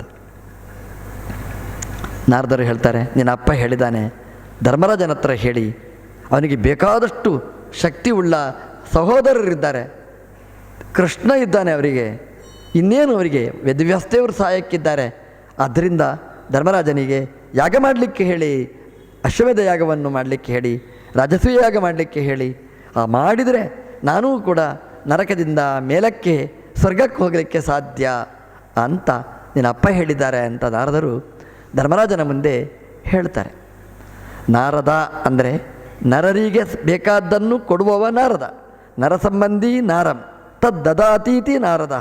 ನರರಿಗೆ ಸಂಬಂಧಪಟ್ಟದ್ದು. ಧರ್ಮರಾಜ ನರನಾಗಿ ಬಂದಾಗ ಅವನಿಗೆ ಯಾವುದು ಬೇಕಾದ್ದು ಅದನ್ನು ನಾರದರು ತಿಳಿಸಿದರು. ಯಾರು ಏನು ಮಾಡಬೇಕಾದ್ದು ಅದನ್ನು ನಾರದರು ತೋರಿಸಿಕೊಟ್ರು. ಅವರ ನ್ಯೂಸ್ ಪೇಪರಲ್ಲಿ ಇರುವುದಷ್ಟೇ, ಧರ್ಮರಾಜನಿಗೆ ಸಂಬಂಧಪಟ್ಟ ವಿಷಯ ಮಾತ್ರ ನಾರದರು ಹೇಳಿದರು. ಅದಕ್ಕೆ ನಾವು ನಿತ್ಯ ನಾರದರನ್ನು ಪ್ರಾರ್ಥನೆ ಮಾಡಬೇಕಂತೆ. ನಾರದರೆ, ನನಗೇನು ಮಾಡಬೇಕೋ ಕರ್ತವ್ಯ ನನಗೆ ಗೊತ್ತಿಲ್ಲ, ನೀವು ನನ್ನ ಕರ್ತವ್ಯವನ್ನು ಬೋಧನೆ ಮಾಡಿ. ಯಾಕಾಗಿ ನನಗೆ ಹೀಗಾಗುತ್ತೆ, ಸಾಧನೆ ಮಾಡಲಿಕ್ಕೆ ನನ್ನಿಂದ ಯಾಕೆ ಆಗುವುದಿಲ್ಲ, ನಾನು ಧರ್ಮ ಮೂರ್ತಿ ಆಗದೇ ಇರಬಹುದು, ಕಿಂಚಿತ್ ಧರ್ಮ ನಾನು ಮಾಡಿದವ, ಧರ್ಮದಿಂದ ಸ್ಖಲಿತನಾಗಿರ್ಬೋದು, ಆದರೆ ಧರ್ಮವನ್ನು ಬಿಟ್ಟವ ನಾನಲ್ಲ. ನನಗೆ ಏನು ಧರ್ಮ ನಾನು ಆಚರಣೆ ಮಾಡಬೇಕು ಅಂತ ನಾರದರಿಗೆ ದಿನನಿತ್ಯ ನಾವು ಭಿನ್ನಹ ಸಲ್ಲಿಸಿದರೆ ನಾರದರು ನಮ್ಮನ್ನು ಖಂಡಿತ ಮಾರ್ಗದರ್ಶನ ಮಾಡಿ ನಮ್ಮನ್ನು ಮೇಲಕ್ಕೆ ಎತ್ತಾರೆ, ಸರಿಯಾದ ಮಾರ್ಗದರ್ಶನ ಮಾಡ್ತಾರೆ ಅಂತ ಮಹಾಭಾರತ ಹೇಳುತ್ತೆ. ನಾರದರು ವಾಲ್ಮೀಕಿ ಹತ್ರ ಬಂದರು, ರಾಮಾಯಣ ಬರೆಸಿದರು. ನಾರದರು ವ್ಯಾಸರ ಮುಂಭಾಗದಲ್ಲಿ ಬಂದರು, ಪ್ರಾರ್ಥನೆ ಮಾಡಿದರು. ಭಾಗವತದ ಗ್ರಂಥದ ನಿರ್ಮಾಣ ಆಯಿತು. ನಾರದರು ಪ್ರಹ್ಲಾದರ ಹತ್ರ ಬಂದರು, ಅದರಿಂದ ಹಿರಣ್ಯಕಶಿಪುವಿನ ವಧೆಯ ಜೊತೆಗೆ ನರಸಿಂಹದೇವರ ಆವಿರ್ಭಾವ ಆಯಿತು ಅಂತ. ನಾರದರು ಬಂದರೆ ಒಳ್ಳೆಯ ಕೆಲಸದಲ್ಲಿ ನಡೆಯುತ್ತದೆ ಅಂತ. ಆದ್ದರಿಂದ ಅವರವರಿಗೆ ಬೇಕಾದ ಒಳ್ಳೆಯ ಫೋಕಸ್ ಕೊಡ್ತಕ್ಕಂಥವರು ನಾರದರು ಅಂತ ಚಿಂತನೆ ಮಾಡಬೇಕು. ನಮ್ಮಲ್ಲಿ ಕೆಟ್ಟ ಶಬ್ದ ಇದೆ, ಈ ಮನೆಯದ್ದು ಆ ಮನೆಗೆ, ಆ ಮನೆಯದ್ದು ಈ ಮನೆಗೆ ಬೆಂಕಿ ಇಟ್ಟರೆ ಓ ನಾರದ ಬಂದ ಅಂತ ಹೇಳ್ತಾರೆ. ಆ ಶಬ್ದ ಇವತ್ತೇ ಬಿಟ್ಬಿಡಿ. ನಾರದ ಅಂಥ ಕೆಲಸ ಮಾಡೋದಿಲ್ಲ. ನಮಗೆ ಯಾವುದು ಇಷ್ಟ, ನಮಗೆ ಯಾವುದು ಬೇಕು ಅದನ್ನು ಮಾಡುವವ ನಾರದ, ಹೊರತು ಎರಡು ಮನೆಗಳನ್ನು ಹೊತ್ತಿಸುವವ ಅಲ್ಲ. ಮತ್ತು ಆ ಕೆಟ್ಟ ಮನಸ್ಸನ್ನು, ಕೆಟ್ಟ ಮನೆಯನ್ನು ಅವರು ಸುಡುವವರು ಅಷ್ಟೇ, ಹೊರತು ಒಳ್ಳೆಯದನ್ನು ಕೊಡತಕ್ಕಂತಹ ನಾರದರನ್ನು ದಿನನಿತ್ಯ ನಾವು ಚಿಂತನೆ ಮಾಡಬೇಕು. ನಾರದ ಅಂದರೆ ನಮ್ಮ ಸಿದ್ಧಾಂತದ ಹಾಗೆ ಪುರಂದರದಾಸರು, ನಾರದರ ಅವತಾರ ಅಂತ ನಾವು ಚಿಂತನೆ ಮಾಡಿದ್ದು. ಪುರಂದರದಾಸರು ಹಾಡಿದ ಆ ಗಾಥೆಗಳು, ಹಾಡುಗಳು, ಅದನ್ನೆಲ್ಲ ನಾವು ಚಿಂತನೆ ಮಾಡಿದರೆ ನಮಗೆ ಯಾವುದು ಹಿತ ಅದನ್ನು ಬೋಧನೆ ಮಾಡಿದ್ದಾರೆ, ಮರಿಬೇಡಿ ಅಂತ ಮಹಾಭಾರತ ನಮಗೆ ಒತ್ತು ಕೊಟ್ಟು ಹೇಳಿದೆ ಅಂತ. ಧರ್ಮರಾಜ ತಮ್ಮಂದಿರನ್ನು ಕರೆಸ್ತಾನೆ, ಹೇಳ್ತಾನೆ ನಮ್ಮ ಅಪ್ಪ ಹೀಗೆ ಹೇಳಿ ಕಳಿಸಿದ್ದಾನೆ ಅಂತ. ಭೀಮಸೇನ, ಅರ್ಜುನ ಎಲ್ಲರೂ ಸಹಮತ ತೋರಿಸ್ತಾರೆ. ನಾವು ಯಾಗ ಮಾಡಿದ್ದರಿಂದ ನಮ್ಮ ಅಪ್ಪ ಮೇಲಕ್ಕೆ ಹೋಗ್ತಾನೆ ಅಂತ ಆದರೆ ನಾವು ಯಾಕೆ ಮಾಡಬಾರ್ದು, ಮಾಡಲೇಬೇಕಾದ್ದು, ಮಾಡೋಣ ಅಂತ ಹೇಳ್ತಾರೆ.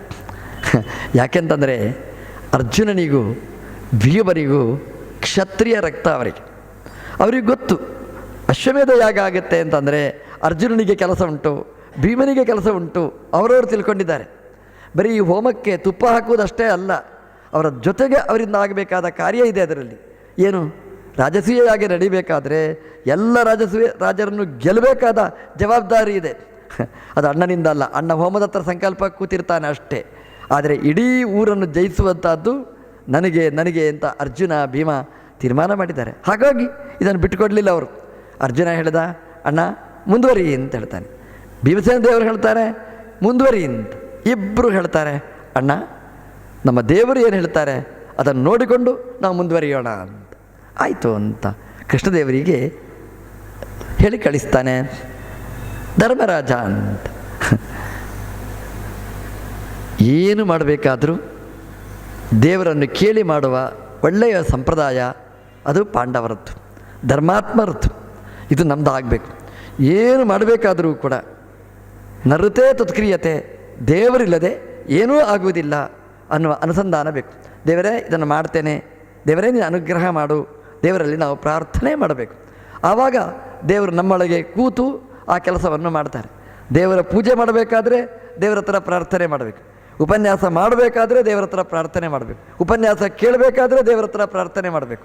ಯಾಕೆಂದರೆ ಅವರು ಉಪನ್ಯಾಸ ಮಾಡುವಾಗ ಅಯ್ಯೋ ಇದು ಬೋರ್ರಿ ಅಂತ ಕಂಡ್ರೆ ಕೇಳಲಿಕ್ಕೆ ಆಗೋದಿಲ್ಲ, ಅದು ಹೇಳಿದ ಅರ್ಥನೇ ಆಗೋದಿಲ್ಲರಿ ಅಂತ ಹೇಳಿದ್ರೆ ಏನೂ ಮಾಡಲಿಕ್ಕಾಗಲ್ಲ.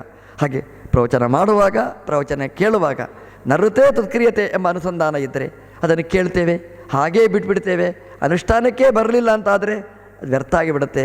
ನರುತೆ ತತ್ಕ್ರಿಯತೆ, ದೇವರಿಲ್ಲದೆ ಏನೂ ಆಗುವುದಿಲ್ಲ. ಹಾಗಾಗಿ ಎಲ್ಲ ನಮ್ಮ ಕ್ರಿಯೆಗಳಲ್ಲಿ ಭಗವಂತನ ಪಾತ್ರ ಪ್ರಮುಖ ಅನ್ನೋದನ್ನು ನಾವು ಅನುಸಂಧಾನ ಮಾಡಬೇಕು. ಧರ್ಮರಾಜ ಕೃಷ್ಣ ಇದ್ದಲ್ಲಿಗೆ ತನ್ನ ದೂತರನ್ನು ಕಳಿಸಿಕೊಟ್ಟು ನಿವೇದನೆ ಮಾಡಿಕೊಳ್ತಾನೆ, ಧರ್ಮರಾಜ ಇದ್ದಲ್ಲಿಗೆ ಚಿತ್ತೈಸಬೇಕು ಅಂತ. ಆರ್ಡರನ್ನು ಪ್ರಾರ್ಥನೆ ಮಾಡಿ ಕಳಿಸ್ತಾನೆ ಅಂತ. ಕೃಷ್ಣ ಧರ್ಮರಾಜನ ದೂತನ ಮಾತನ್ನು ಕೇಳುತ್ತಾನೆ. ಸರ್ವಜ್ಞ, ಎಲ್ಲ ಗೊತ್ತು ಅವನಿಗೆ.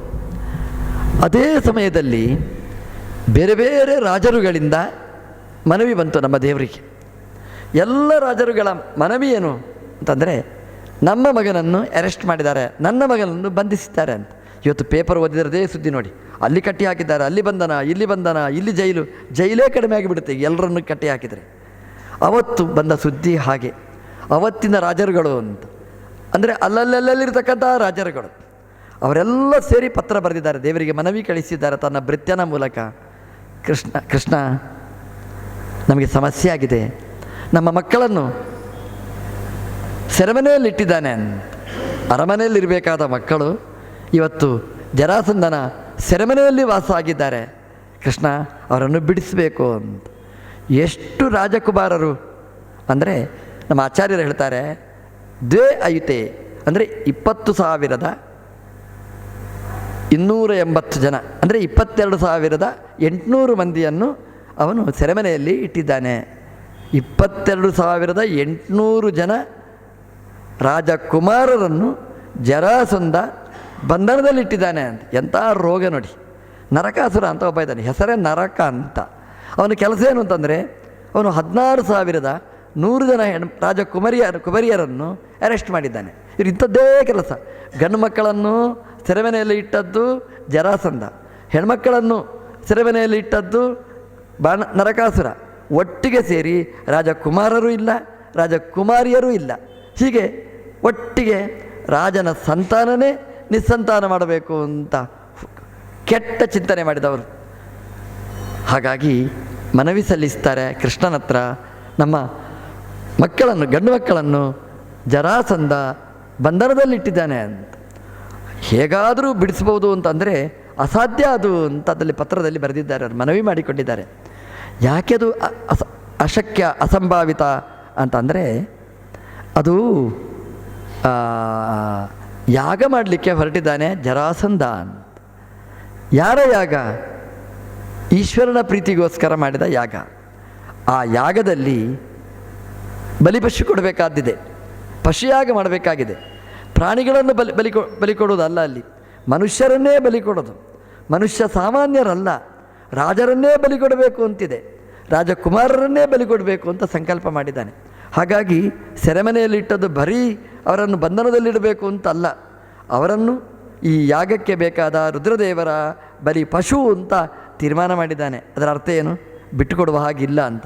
ಅಂದರೆ ಮಕ್ಕಳು ಸತ್ತೇ ಹೋಗ್ತಾರೆ ಅಂತ ಆ ಮನವಿಯಲ್ಲಿ ಇತ್ತು. ದೇವರು ಎರಡನ್ನೂ ಕೇಳಿದ. ಒಂದು ಧರ್ಮರಾಜನ ಕಡೆಯಿಂದ ಬಂದ ಮನವಿ, ಇನ್ನೊಂದು ಬೇರೆ ಬೇರೆ ರಾಜರುಗಳ ಕಡೆಯಿಂದ ಬಂದಿರತಕ್ಕಂತಹ ಮನವಿ. ಎರಡನ್ನೂ ಗಮನಿಸಿದ ಅಂತ. ನೀವು ನೋಡಿ, ಎಲ್ಲಿಯಾದರೂ ಅಷ್ಟೇ ನಮ್ಮ ದೇವರು ಒಂದು ಹೆಜ್ಜೆ ಇಡಬೇಕಾದ್ರೆ ಅಲ್ಲಿ 10 ನಿಮಿತ್ತಗಳು ಇರ್ತವೆ ಅಂತ. ಧರ್ಮರಾಜನ ಹತ್ರ ಬಂದ, ಒಂದು ನಿಮಿತ್ತದಿಂದ ಬಂದದ್ದಲ್ಲ, 2 ನಿಮಿತ್ತದಿಂದ. ಧರ್ಮರಾಜನ ಸೇವೆನೂ ಧರ್ಮರಾಜನಿಗೂ ಅದರಿಂದ ಅನುಗ್ರಹ ಆಗಬೇಕು. ಅಷ್ಟೇ ಅಲ್ಲ, ಇಡೀ ಜಗತ್ತಿಗೆ ಕ್ಷೇಮ ಆಗಬೇಕು. ದೇವರು ಹೆಜ್ಜೆ ಇಟ್ಟ ಅಂತಂದರೆ ಅದು ಜಗದ್ಹಿತಾಯ ಕೃಷ್ಣಾಯ, ಇಡೀ ಜಗತ್ತಿಗೆ ಹಿತಕಾರಿಯಾತು. ದೇವರು ಧರ್ಮರಾಜನ ಒಡ್ಡೋಲಗಕ್ಕೆ ಬರ್ತಾನೆ, ಅವನ ಮನವಿಗೆ ಅನುಗುಣವಾಗಿ 2 ಮನವಿಯನ್ನು ತಲೆಯಲ್ಲಿ ಇಟ್ಟುಕೊಂಡು ಬರ್ತಾನೆ. ಒಂದು ಎಲ್ಲ ರಾಜರುಗಳ ಮನವಿ, ಇನ್ನೊಂದು ಧರ್ಮರಾಜನ ಪ್ರಾರ್ಥನೆ. ಎರಡನ್ನೂ ಗಮನದಲ್ಲಿ ಇಟ್ಟುಕೊಂಡು ಧರ್ಮರಾಜನ ಆಸ್ಥಾನಕ್ಕೆ ಬರ್ತಾನೆ. ಧರ್ಮರಾಜನಿಗೆ ಏನು ಆನಂದ, ನಮ್ಮ ದೇವರು ಬರ್ತಾರೆ ಅಂತಂದರೆ. ದೇವರು ಬಂದರು ಅಂತಂದರೆ ಎಲ್ಲ ಕಷ್ಟಗಳು ಎಲ್ಲ ಪರಿಹಾರ ಆಯಿತು ಅಂತ ಅರ್ಥ. ಅದು ಗೊತ್ತು ಅವನಿಗೆ, ಧರ್ಮರಾಜನಿಗೆ. ದೇವರು ಬರುವುದಿಲ್ಲ, ಬಂದರೆ ಕಷ್ಟ ಇಲ್ಲ ಅಂತ. ಕೃಷ್ಣ ಬಂದರೆ ಕಷ್ಟ ಇಲ್ಲ. ದಾಸರು ಹೇಳ್ತಾರಲ್ವ, ಕೃಷ್ಣ ಅಂತಂದರೆ ಕಷ್ಟ ಒಂದಿಷ್ಟಿಲ್ಲ ಅಂತ ಹೇಳ್ತಾರೆ ನೋಡಿ.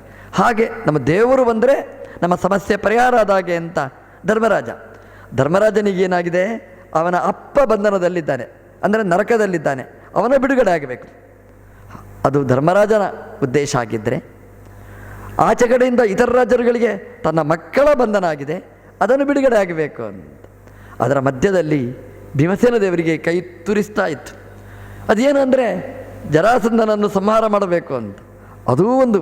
ಹೀಗಾಗಿ ಎಲ್ರಿಗೂ ಇಷ್ಟ ಆಗಲಿ ಅಂತ ಭಗವಂತ ಧರ್ಮರಾಜನ ಸಭೆಗೆ ಬರ್ತಾನೆ.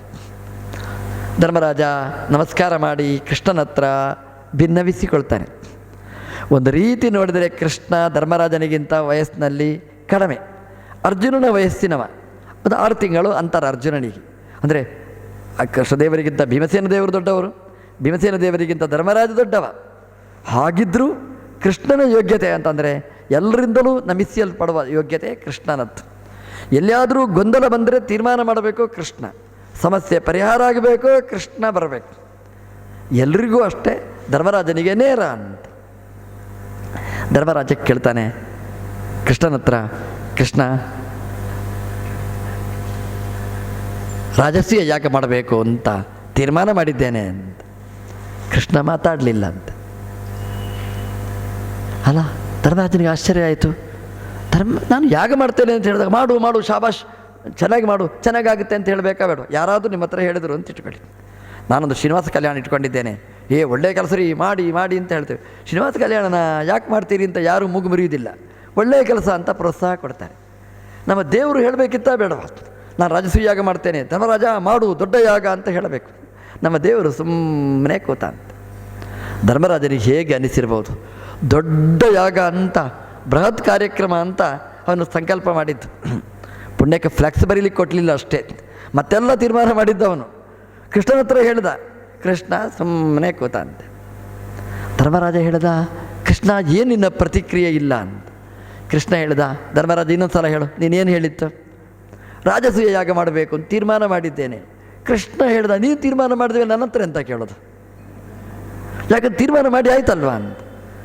ಧರ್ಮರಾಜನ ಮಾತಿನ ತಪ್ಪು ನೋಡಿ, ಅದನ್ನು ಕೃಷ್ಣ ಎತ್ತಿ ಹಿಡಿದ. ದೇವರ ಹತ್ರ ಹೋಗಿ ನಾವು ತೀರ್ಮಾನ ಸಿದ್ಧಾಂತ ಹೇಳೋದಲ್ಲ, ದೇವರ ಹತ್ರ ಹ್ಯಾಂಗೆ ಮಾಡಲಯ್ಯ ಕೃಷ್ಣ, ಹೋಗುತ್ತಿದೆ ಆಯುಷ್ಯ, ದೇವ್ರ ಹತ್ರ ಹೇಗೆ ಹೇಳಬೇಕು, ಹ್ಯಾಂಗೆ ಮಾಡಲಯ್ಯ ಅಂತ ಹೇಳಬೇಕು. ನಾನು ಏನು ಮಾಡಲಿ ಅಂತ ದೇವರ ಹತ್ರ ಕೇಳಬೇಕು ಹೊರತು, ದೇವರೇ ನಾನು ಹೀಗೆ ಮಾಡಬೇಕು ಅಂತ ಹೇಳಿದ್ರೆ ಮಾಡಿಕೋ ಅಂತ ಹೇಳ್ತಾನೆ. ಅಂದರೆ ನಾನು ಅಂತ ಬಂತು ನೋಡಿಲ್ಲ ಅಹಂಕಾರ, ದೇವರು ಸುಮ್ಮನೆ ಕೂತ. ನಾನು ಅಂತ ಎಲ್ಲಿಯಾದರೂ ಬಂದರೆ ದೇವರು ಬರುವುದಿಲ್ಲ.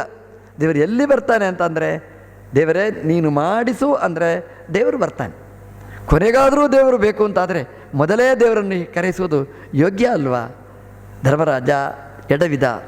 ನಮ್ಮ ಧರ್ಮ ಅಲ್ಲಲ್ಲಿ ಎಡವುತ್ತದೆ ಅಂತ ನಾವು ನೋಡಬೇಕು. ನಾವು ಮಾಡ್ತೇವೆ, ನಾವು ಧರ್ಮ ಏನು ಮಾಡೋದ್ರಲ್ಲಿ ಕಡಿಮೆ ಏನೂ ಇಲ್ಲ, ಆದರೆ ಮಾಡಿದ್ದೆಲ್ಲ ಸೋರಿ ಹೋಗೋದೇ ಜಾಸ್ತಿ ಅಲ್ವಾ? ಒಂದು ಏಕಾದಶಿ ಉಪವಾಸ ಮಾಡ್ತೇವೆ ಅಂತ ಇಟ್ಕೊಳ್ಳಿ, 100 ಜನರ ಹತ್ರ ಹೇಳ್ಕೊಂಡು ಬರ್ತೇವೆ, ರೀ ನಾವು ನಿಟ್ಟು ಉಪವಾಸ ಮಾಡಿದ್ದೇವೆ, ನಾವು ನಿಟ್ಟು ಉಪವಾಸ ಹೇಳಿ ಮಾಡ್ತೇವೆ ಅಂತ. 10 ಜನರ ಹತ್ರ ಹೇಳಿದಿರಿ, ಒಬ್ಬನ ಹತ್ರ ಹೇಳುವಾಗ ಅದರ 10 ಮಾರ್ಕ್ ಹೋಯಿತು, 10 ಜನರ ಹತ್ರ ಹೇಳುವಾಗ 100 ಮಾರ್ಕ್ ಹೋಯಿತು, ಡಿಪಾಸಿಟ್ 0. ಹಾಗಾಗಿ ನಾವು ಮಾಡಿದ್ದು ಧರ್ಮಕ್ಷರತಿ ಕೀರ್ತನಾಥ ಅಂತ. ನಾವು ಅದನ್ನು ಹೇಳಿದ್ರಿಂದ ನಮ್ಮ ಪುಣ್ಯ ಎಲ್ಲ ಹ್ರಾಸ ಆಗಿ ಹೋಗ್ತದೆ ಅಂತ. ಧರ್ಮ ಮಾಡೋದು ಸ್ವಲ್ಪ, ಅದು ಪಾತ್ರೆಯೇ ತೂತು, ಹಾಗಾಗಿ ಎಲ್ಲ ಸರಿ ಹೋಗ್ತದೆ ಅಂತ. ಧರ್ಮ ಮಾಡುವಾಗ ಅದರಲ್ಲಿ ನಾನು ಅನ್ನೋದು ಬರಬಾರ್ದು. ಹಾಗೆ ನಮ್ಮ ಪೂಜೆ ಮಾಡುವಾಗ ನೋಡಿ ನಾವು ಏನು ಹೇಳ್ತೇವೆ? ಭಗವತೋ ವೀರ್ಯೇಣ ಭಗವತಃ ತೇಜಸ ಭಗವತೋ ಬಲೇನ. ನಾವು ಹೇಳೋದು ಹಾಗೆಯೇ, ನಂದಲ್ಲ ಪೂಜೆ ಮಾಡಲಿಕ್ಕೆ ನಾನು ಯಾರು? ಯಾಕೆಂದರೆ ಅಲ್ಲಿ ಆ ಕೈ ಅಲ್ಲಾಡಿಸಬೇಕಾದ್ರೆ ಕೈಯೊಳಗೆ ಕೂತು ಆ ತಾಕತ್ತು ಕೊಡುವವ ಅವನನ್ನು ಬಿಟ್ಟರೆ ನಾನೇನು ಪೂಜೆ ಮಾಡಲಿಕ್ಕೆ ಸಾಧ್ಯ? ಅಹಂಕಾರ ಬರಲಿಕ್ಕೆ ಎಲ್ಲಿ ಅವಕಾಶ ಉಂಟು? ಕಾಯೇನ ವಾಚ ಮನಸ ಇಂದ್ರಿಯ ಇರುವ ಎಲ್ಲವೂ ಅವಂದೇ, ಅದನ್ನು ಬಿಟ್ಟು ನಾನೇನು ಮಾಡಲಿಕ್ಕೆ ಸಾಧ್ಯ?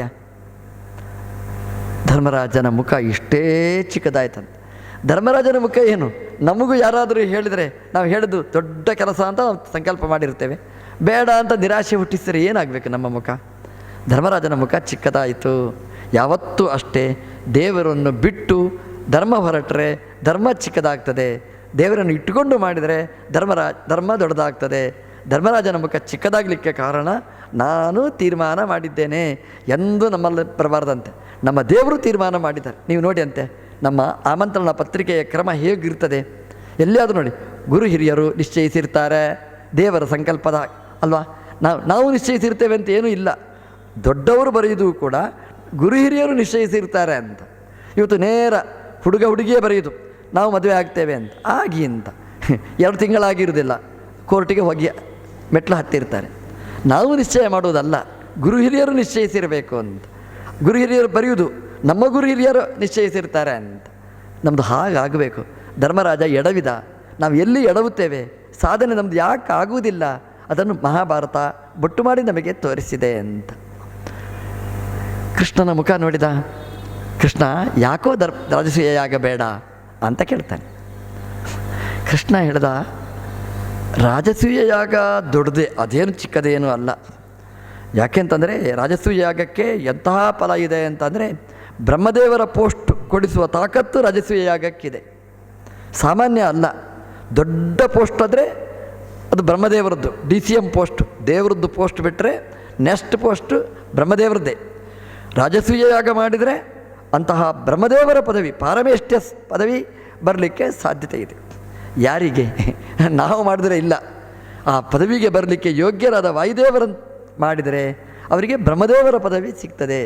ಅಂದರೆ ವಾಯುದೇವರು ಇದಕ್ಕೆ ಅಧಿಕಾರಿಗಳು ಅಂತ ಅದನ್ನು ತೋರಿಸ್ತಾನೆ. ಅಂದರೆ ಯಾರ್ಯಾರಿಗೆ ಏನೇನು ಯೋಗ್ಯತೆ ಇದೆ ಅದಕ್ಕೆ ಅನುಗುಣವಾಗಿ ಫಲವನ್ನು ಕೊಡ್ತಕ್ಕಂಥ ತಾಕತ್ತು ಈ ಯಾಗಕ್ಕಿದೆ ಅಂತ ಕೃಷ್ಣ ಅದರ ಮಹತ್ವವನ್ನು ತೋರಿಸ್ತಾನೆ. ಆದರೆ ಸಮಸ್ಯೆ ಏನು ಅಂತಂದರೆ ಕೃಷ್ಣ ಹೇಳ್ತಾನೆ, ಇಲ್ಲಿ ಸಮಸ್ಯೆ ಏನು ಅಂತಂದರೆ ಇಲ್ಲಿ ಪ್ಲಸ್ ಪಾಯಿಂಟ್ ಇದೆ ಆದರೆ ಮೈನಸ್ ಇದೆ ಮರಿಬೇಡ ಅಂತ.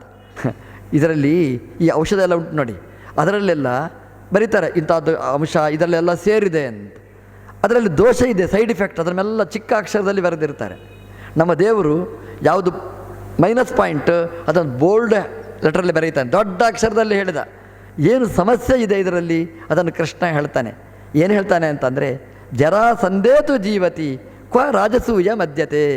ಧರ್ಮರಾಜ, ನಿನ್ನ ರಾಜಸೂಯ ಹೇಗಾಗುತ್ತೋ, ಯಾಕೆಂತಂದರೆ ಜರಾ ಸಂಧೇತು ಜೀವತಿ, ಜರಾಸಂಧ ಬದುಕಿದ್ದಾನೆ, ಅವನು ಬದುಕಿರುವಷ್ಟು ಕಾಲ ರಾಜಸೂಯ ಯಾಗ ಹೇಗೆ?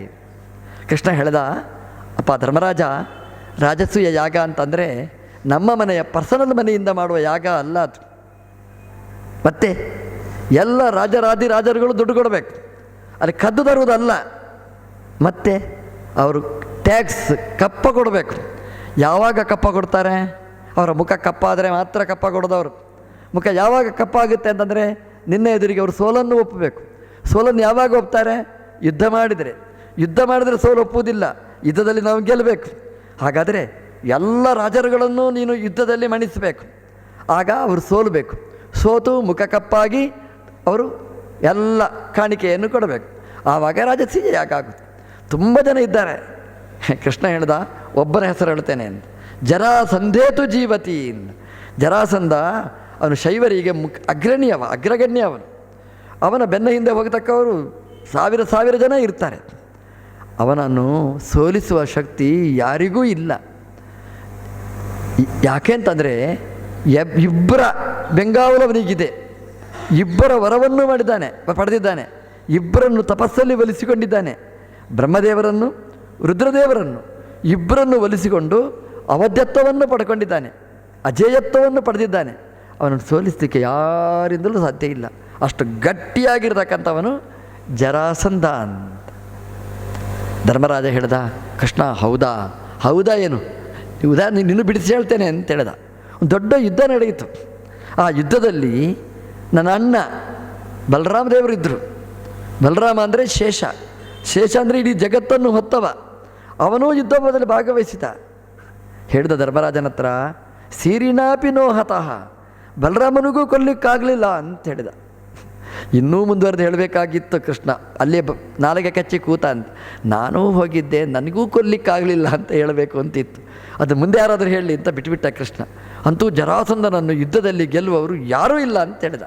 ಆದರೆ ಇನ್ಕ್ಲೂಡಿಂಗ್ ತಾನು ಅಂತ ಸೂಚನೆ ಕೊಟ್ಟ ದೇವರು. ಜರಾಸಂಧ ಗಟ್ಟಿಯಾಗಿರ್ತಕ್ಕಂಥವನು, ಅವನನ್ನು ಸೋಲಿಸುವ ಶಕ್ತಿ ಯಾರಿಗೂ ಇಲ್ಲ. ಹಾಗಿರುವಾಗ ಅವನು ಗೆದ್ದಿರ್ತಾನೆ. ಅವನು ಟ್ಯಾಕ್ಸ್ ಕಟ್ಟೋದಿಲ್ಲ, ಕಪ್ಪ ಕೊಡೋದಿಲ್ಲ, ಕಾಣಿಕೆ ಕೊಡೋದಿಲ್ಲ. ರಾಜಸೂಯಂ ಅದ್ಯತೆ, ರಾಜಸೂಯ ಹೇಗಾಗುತ್ತೆ? ಧರ್ಮರಾಜನ ಮುಖ ಇನ್ನೂ ಚಿಕ್ಕದಾಯಿತು. ಇದು ಇಂಪಾಸಿಬಲ್ ಅಂತ ಕಾಣಿಸ್ತು. ಕೃಷ್ಣ ಹೇಳಿದ, ಏನು ಧರ್ಮರಾಜ, ನಿವರ್ತಿತ ಮೇ ಮನಃ, ಕ್ಯಾನ್ಸಲ್ ಅಂತೇಳಿ, ರಾಜಸೂಯಾಗ ಕ್ಯಾನ್ಸಲ್ ಅಂತ. ನೋಡಿ ನಮ್ಮ ಧರ್ಮ ಅಂದರೆ ಹೇಗಿರುತ್ತೆ ಅಂದರೆ, ಇಷ್ಟು 1000 ಗಾಯತ್ರಿ ಮಾಡು ಅಂತ ಹೇಳಿದರು. 1000 ಗಾಯತ್ರಿ ಮಾಡಿದರೆ ನಿನಗೆ ಭವ್ಯ ಬಂಗಲೆ ಸಿಗುತ್ತೆ ಅಂತ ಹೇಳಿದರು. ಕೃಷ್ಣಮೂರ್ತಿ ಪರದಲ್ಲಿ ರಾಯರ ಮಠ ಪಕ್ಕದಲ್ಲಿ ಸಿಗುತ್ತೆ ಅಂತ ಭಾರಿ ಖುಷಿಯಾಯಿತು. 1000 ಗಾಯತ್ರಿ ಡೈಲಿ ಮಾಡ್ತೇನೆ ಅಂತ. ಇನ್ನೊಬ್ಬರು ಹೇಳಿದರು, ಒಂದು 1000 ಗಾಯತ್ರಿ ಮಾಡಲಿಕ್ಕೆ ಎಷ್ಟು ಹೊತ್ತು ಬೇಕಾಗುತ್ತೆ ಗೊತ್ತಾ ಅಂತ. ಎಷ್ಟು ಹೊತ್ತು? 5 ಕಡೆ ನಿಲ್ಲಿಸಿ ಹೇಳಬೇಕು ಗಾಯತ್ರಿ, ಅದನ್ನು 1000 ಬಾರಿ ಹೇಳಬೇಕು. ಒಂದು 3.5 ಗಂಟೆ 4 ಗಂಟೆ ಆದರೂ ಬೇಕು. ಹೌದಾ, ಅವನು 10 ನಿಮಿಷದಲ್ಲಿ ಮುಗಿತದೆ ಅಂತ ತಿಳ್ಕೊಂಡಿದ್ದ. ಹೋಯ್ತು ಮನಸ್ಸು ಅಂತ ಹೇಳಿದ. ನಮ್ಮದಿಗೆ ಆವಾಹನೆಗಿಂತ ವಿಸರ್ಜನೆ ಬೇಗಾಗಿ ಬಿಡೋದು. ಸ್ವಲ್ಪ ನಮಗೆ ಅಸಾಧ್ಯ ಅಂತ ಕಂಡ್ರೆ, ಸ್ವಲ್ಪ ಕಷ್ಟ ಅಂತ ಕಂಡ್ರೆ ಅದನ್ನು ಕೈ ಬಿಡುವವರು ನಾವು. ಧರ್ಮರಾಜ ಅಂದರೆ ಹಾಗೆ. ಧರ್ಮ ಸುಲಭಕ್ಕೆ ಬರುವುದಿಲ್ಲರಿ. ಧರ್ಮ ಬರಬೇಕಾದ್ರೆ ಮನಸ್ಸು ಗಟ್ಟಿಯಾಗಿರಬೇಕು. ಮನಸ್ಸು ಎಲ್ಲವನ್ನೂ ಎದುರಿಸುವ ಶಕ್ತಿ ಉಳ್ಳದ್ದಾಗಿರಬೇಕು. ಏನೇ ಬರಲಿ ಗೋವಿಂದನ ದಯವೊಂದಿರಲಿ ಅಂತ ತಿಳ್ಕೊಂಡು ತನ್ನ ಕರ್ತವ್ಯವನ್ನು ಮಾಡುವವನಾಗಬೇಕು. ಧರ್ಮರಾಜ ಹೇಳಿದ, ಹೋಯ್ತು ಅಂತ ಹೇಳ್ದ. ರಾಜಸೂಯಾಗ ಕ್ಯಾನ್ಸಲ್, ಇಲ್ಲವೇ ಇಲ್ಲ ಅಂತ ಹೇಳ್ದ. ಪೋಸ್ಟ್ಪೋನ್ ಅಲ್ಲ, ರಾಜಸೂಯಾಗ ಇಲ್ಲವೇ ಇಲ್ಲ ಅಂತ ಹೇಳಿದೆ. ಆಗ ಕೃಷ್ಣ ಮೆಲ್ಲ ಹೇಳಿದ, ನಿನ್ನ ಅಪ್ಪನ ಕಥೆ ಅಂತದ್ದು ನರಕದಲ್ಲಿ ಅಂತ. ತಲೆ ಬಿಸಿ ಆಯಿತು ಅವನಿಗೆ. ಮೆಲ್ಲ ಮಾಡುವ ಅಂತಂದರೆ ಇದು ಅಸಾಧ್ಯ. ಅಪ್ಪ ನನ್ನ ಮೇಲಕ್ಕೆ ಎತ್ತಲಿಕ್ಕೆ ಆಗುವುದಿಲ್ಲ, ಎತ್ತಬೇಕು ಅಂತ ಕಾಣಿಸ್ತದೆ, ರಾಜಸೂಯಾಗ ಮಾಡೋಣ ಅಂತ ಕಾಣಿಸ್ತು. ರಾಜಸೂಯಾಗ ಮಾಡೋಣ ಅಂತಂದರೆ ಕೃಷ್ಣದೇವರು ತಲೆಯಲ್ಲಿ ತುಂಬಿಸಿಬಿಟ್ಟಿದ್ದಾನೆ. ಈಗ ಜರಾಸಂಧ ರಾಜಸೂಯ ಹೇಳುವಾಗ ಬೇರೆ ಯಾರೂ ನೆನಪಾಗುವುದಿಲ್ಲ. ಜರಾಸಂಧ ಜರಾಸಂಧ ಜರಾಸಂಧ ಯಾರು ನೆನಪಾಗಲಿಲ್ಲ ಅವನಿಗೆ. ಭೀಮಸೇನ ದೇವರು ನೆನಪಾಗಲಿಲ್ಲ. ಮುಖ ಚಿಕ್ಕದಾಯಿತು, ತಲೆ ತಗ್ಗಿಸಿದ, ಕೆಳಗೆ ಕೂತ್ಕೊಂಡ. ಇನ್ನೇನು ಇನ್ವಿಟೇಷನ್ ಪ್ರಿಂಟಿಗೆ ಹೋಗಿತ್ತು, ಪ್ರೆಸ್ಸಿಗೆ ಫೋನ್ ಮಾಡಿ ಹೇಳ್ದ ಕ್ಯಾನ್ಸಲ್ ಅಂತ ಹೇಳಿದ. ಭೀಮಸೇನ ದೇವರು ಎದ್ರಂತೆ. ಭೀಮಸೇನ ದೇವರು ಹೇಳಿದರು, ಕೃಷ್ಣ ಭೀಮಸೇನ ಬದುಕಿದ್ದಾನೆ ಅಂತ ಹೇಳಿದರು. ರಾಜಸೂಯ ಯಾಗ ಒಳ್ಳೆಯ ಯಾಗ ಅಂತ ನೀನು ಹೇಳ್ತೀವಿ. ರಾಜಸೂಯ ಯಾಗ ಒಳ್ಳೆಯದು ಅಂತಾದರೆ ಅದು ಮಾಡಲೇಬೇಕಾಗಿರ್ತಕ್ಕಂಥದ್ದು. ನಾವು ಅದರಿಂದ ಹಿಂದೆ ಬರಬಾರದು ಅಂತ. ಯಾಕೆಂತಂದರೆ ಕ್ಷತ್ರಿಯನ ಧರ್ಮ ಅದು. ಏನು ಮಾಡಬೇಕಾದ್ದು ಅದನ್ನು ನಿರ್ಭೀತವಾಗಿ ಮಾಡಬೇಕು. ಅವನ ಭಯ ಇವನ ಭಯ ಅದಕ್ಕೆಲ್ಲ ನಾವು ಹಿಂಜರಿಯಬಾರದು. ನಮ್ಮ ಕರ್ತವ್ಯವನ್ನು ನಾವು ಮಾಡಬೇಕಾದ್ದು. ಕೃಷ್ಣ, ನನಗೆ ವಿಶ್ವಾಸ ಇದೆ, ಕೃಷ್ಣ ಒಟ್ಟಿಗಿದ್ದರೆ ಖಂಡಿತ ಈ ಯಾಗ ಮಾಡಲಿಕ್ಕೆ ಸಾಧ್ಯ. ನಡಿ, ಧರ್ಮರಾಜನಂದೂ ಧರ್ಮ, ಭೀಮನದೂ ಧರ್ಮ, ಏನು ವ್ಯತ್ಯಾಸ ಅಂತ ಮಹಾಭಾರತ ಒಟ್ಟೊಟ್ಟಿಗೆ ತೋರಿಸ್ತಿದೆ. ಧರ್ಮರಾಜ ನಾನು ಮಾಡ್ತೇನೆ ಯಾಗ ಅಂತ, ಆಗುವುದಿಲ್ಲ ಅಂದರೆ ಕೈಯೇ ಬಿಟ್ಟ. ಭೀಮಸೇನ ದೇವರು ಹೇಳಿದರು, ಮಹಾಪ್ರಯತ್ನ ವರ್ಜಿತಂ. ಅವ್ರು ಹೇಳ್ತಾನೆ ಭೀಮಸೇನ ದೇವರು, ನಾವು ಕರ್ತವ್ಯವನ್ನು ಮಾಡಬೇಕು, ಮಹಾಪ್ರಯತ್ನ ಮಾಡಬೇಕಾದ್ದು. ಪ್ರಯತ್ನ ಅಲ್ಲ, ಮಹಾಪ್ರಯತ್ನ ನಾವು ಮಾಡಬೇಕಾದ್ದು. ಎಂಥ ವಿಘ್ನ ಬಂದರೂ ಬಿಡಬಾರ್ದು. ನಮ್ಮ ಜಯತೀರ್ಥರು ಬರೀತಾರೆ, ಟೀಕಾಚಾರ್ಯರು ಬರೀತಾರೆ, ಟೀಕಾಪಾದರು ಹೇಳ್ತಾರೆ, ಸುಧಾದಲ್ಲೇ ಹೇಳ್ತಾರೆ, ಅಂತರಾಯ ಸಹಸ್ರೇಣಾಪಿ ಅಪ್ರತಿಬದ್ಧ ಅಂತ. 1000 ವಿಘ್ನಗಳು ಬರ್ತದೆ ಅಂತ ಅವ್ರು ಹೇಳೋದು. ಅಂತರಾಯ ಸಹಸ್ರೇಣಾಪಿ, 1000 ವಿಘ್ನ ಬರ್ಬೋದು. ನಾವು ಒಂದು ವಿಘ್ನ ಬಂದರೆ ಕೈ ಬಿಟ್ಟು ಬಿಡ್ತೇವೆ. 1000 ವಿಘ್ನ ಬಂತು ಅಂತ ಇಟ್ಟುಕೊಳ್ಳಿ. ಪ್ರವಚನಕ್ಕೆ ಹೋಗಬೇಕು ಅಂತ ಸಂಕಲ್ಪ ಮಾಡಿದೆವು, ಮಳೆ ಬಂತು, ರೀ ಕೆಟ್ಟ ವಿಘ್ನ ರೀ, ಬೇಡ, ಕ್ಯಾನ್ಸಲ್, ಮಹಾಭಾರತ ಪ್ರವಚನವೇ ಕ್ಯಾನ್ಸಲ್. ಯಾಕಂದರೆ ವಿಘ್ನ ಬಂತು, ಬಿಟ್ಟು ಬಿಡ್ತೇವೆ ನಾವು. ಹಾಗಲ್ಲ ಅಂತ ಹೇಳಿದ್ರು. ಅಂತರಾಯ ಸಹಸ್ರೇಣಾಪಿ, 1000 ವಿಘ್ನಗಳು ಬಂದರೂ ಕೂಡ ನಾವು ಕೈ ಬಿಡಬಾರದು. ನಾವು ಸಾಧನೆ ಅಂದರೆ ಹಾಗೆ ಅಂತ ಅದನ್ನು ಜಯತೀರ್ಥರು ಸುಂದರವಾಗಿ ಹೇಳ್ತಾರೆ. ಅಂದರೆ ಒಬ್ಬ ಸಾಧಕ ಸಾಧನೆ ಮಾಡಲಿಕ್ಕೆ ಹೊರಟಾಗ ವಿಘ್ನ ಬರುವುದು ಸಹಜ. ವಿಘ್ನ ಬರಲಿಲ್ಲ ಅಂದರೆ ಒಳ್ಳೆಯ ಕೆಲಸ ಅಲ್ಲ ಅಂತ ಅರ್ಥ. ಕೆಟ್ಟ ಕೆಲಸಕ್ಕೆ ಹೋಗುವಾಗಲೇ ವಿಘ್ನ ಬಾರದೇ ಇರೋದು. ಏನು ನೋಡಿ, ನೀವು ಬೇಕಿದ್ದರೆ ಕೆಟ್ಟ ಕೆಲಸ ಮಾಡಬೇಕು ಅಂತ ತೀರ್ಮಾನ ಮಾಡಿ, ಯಾವ ವಿಘ್ನವೂ ಬರುವುದಿಲ್ಲ. ಅದಕ್ಕೆ ನಿಶ್ಚಿಂತವಾಗಿ ನೀವು ಹೋಗ್ಬೋದು. ಮೊಬೈಲ್ ನೀವು ನೋಡಿ, ಏನಾದರೂ ವಿಘ್ನ ಬರುತ್ತಾ? ಅದಕ್ಕೆ ಏನಿಲ್ಲ, ಎಷ್ಟು ಹೊತ್ತು ನೋಡ್ತಾ ಇರ್ಬೋದು. ದೇವರ ಪೂಜೆ ಅಂತ ಕೂತ್ಕೊಳ್ಳಿ, ಟಿಂಟ್ ಬರುತ್ತೆ, ದೇವರ ಪೂಜೆ ಅಲ್ಲಿ, ನಾವು ಈಚೆ ಬಂದು ಬಿಡ್ತೇವೆ. ಒಳ್ಳೆಯ ಕೆಲಸಕ್ಕೆ ವಿಘ್ನ ಬರುತ್ತೆ ಹೊರತು ಕೆಟ್ಟ ಕೆಲಸಕ್ಕೆ ವಿಘ್ನ ಬರುವುದಿಲ್ಲ ಅಂತ ಭೀಮಸೇನ ದೇವರು ಹೇಳ್ತಾರೆ. ಮಹಾಪ್ರಯತ್ನ ವರ್ಜಿತಂ. ಯಾರು ಮಹಾಪ್ರಯತ್ನ ಮಾಡೋದಿಲ್ಲ ಅವರಿಗೆ ಒಳ್ಳೆಯದನ್ನು ಸಾಧಿಸಲಿಕ್ಕಾಗುವುದಿಲ್ಲ ಅಂತ. ದೇವರ ಅನುಗ್ರಹ ಯಾರಿಗಿಲ್ಲ ಅವನಿಗೆ ಒಳ್ಳೆಯ ಕೆಲಸ ಮಾಡಲಿಕ್ಕಾಗುವುದಿಲ್ಲ. ಯಾರಿಗೆ ಒಳ್ಳೆಯ ಯೋಗ್ಯತೆ ಇಲ್ಲ ಅವನಿಂದ ಒಳ್ಳೆಯ ಕೆಲಸ ಮಾಡಲಿಕ್ಕೆ ಆಗುವುದಿಲ್ಲ ಅಂತ. ಹಾಗಾಗಿ ಮಹಾಪ್ರಯತ್ನ ಉಳ್ಳವ, ಭಗವಂತನ ವಿಶೇಷ ಅನುಗ್ರಹ ಪಾತ್ರನಾದವ, ಒಳ್ಳೆಯ ಯೋಗ್ಯತೆ ಇರತಕ್ಕವ ಅಂಥವರು ಎಂಥದ್ದನ್ನೂ ಸಾಧಿಸಬಹುದು ಅಂತ ಭೀಮಸೇನ ದೇವರು ಪರೋಕ್ಷವಾಗಿ ಹೇಳ್ತಾರೆ.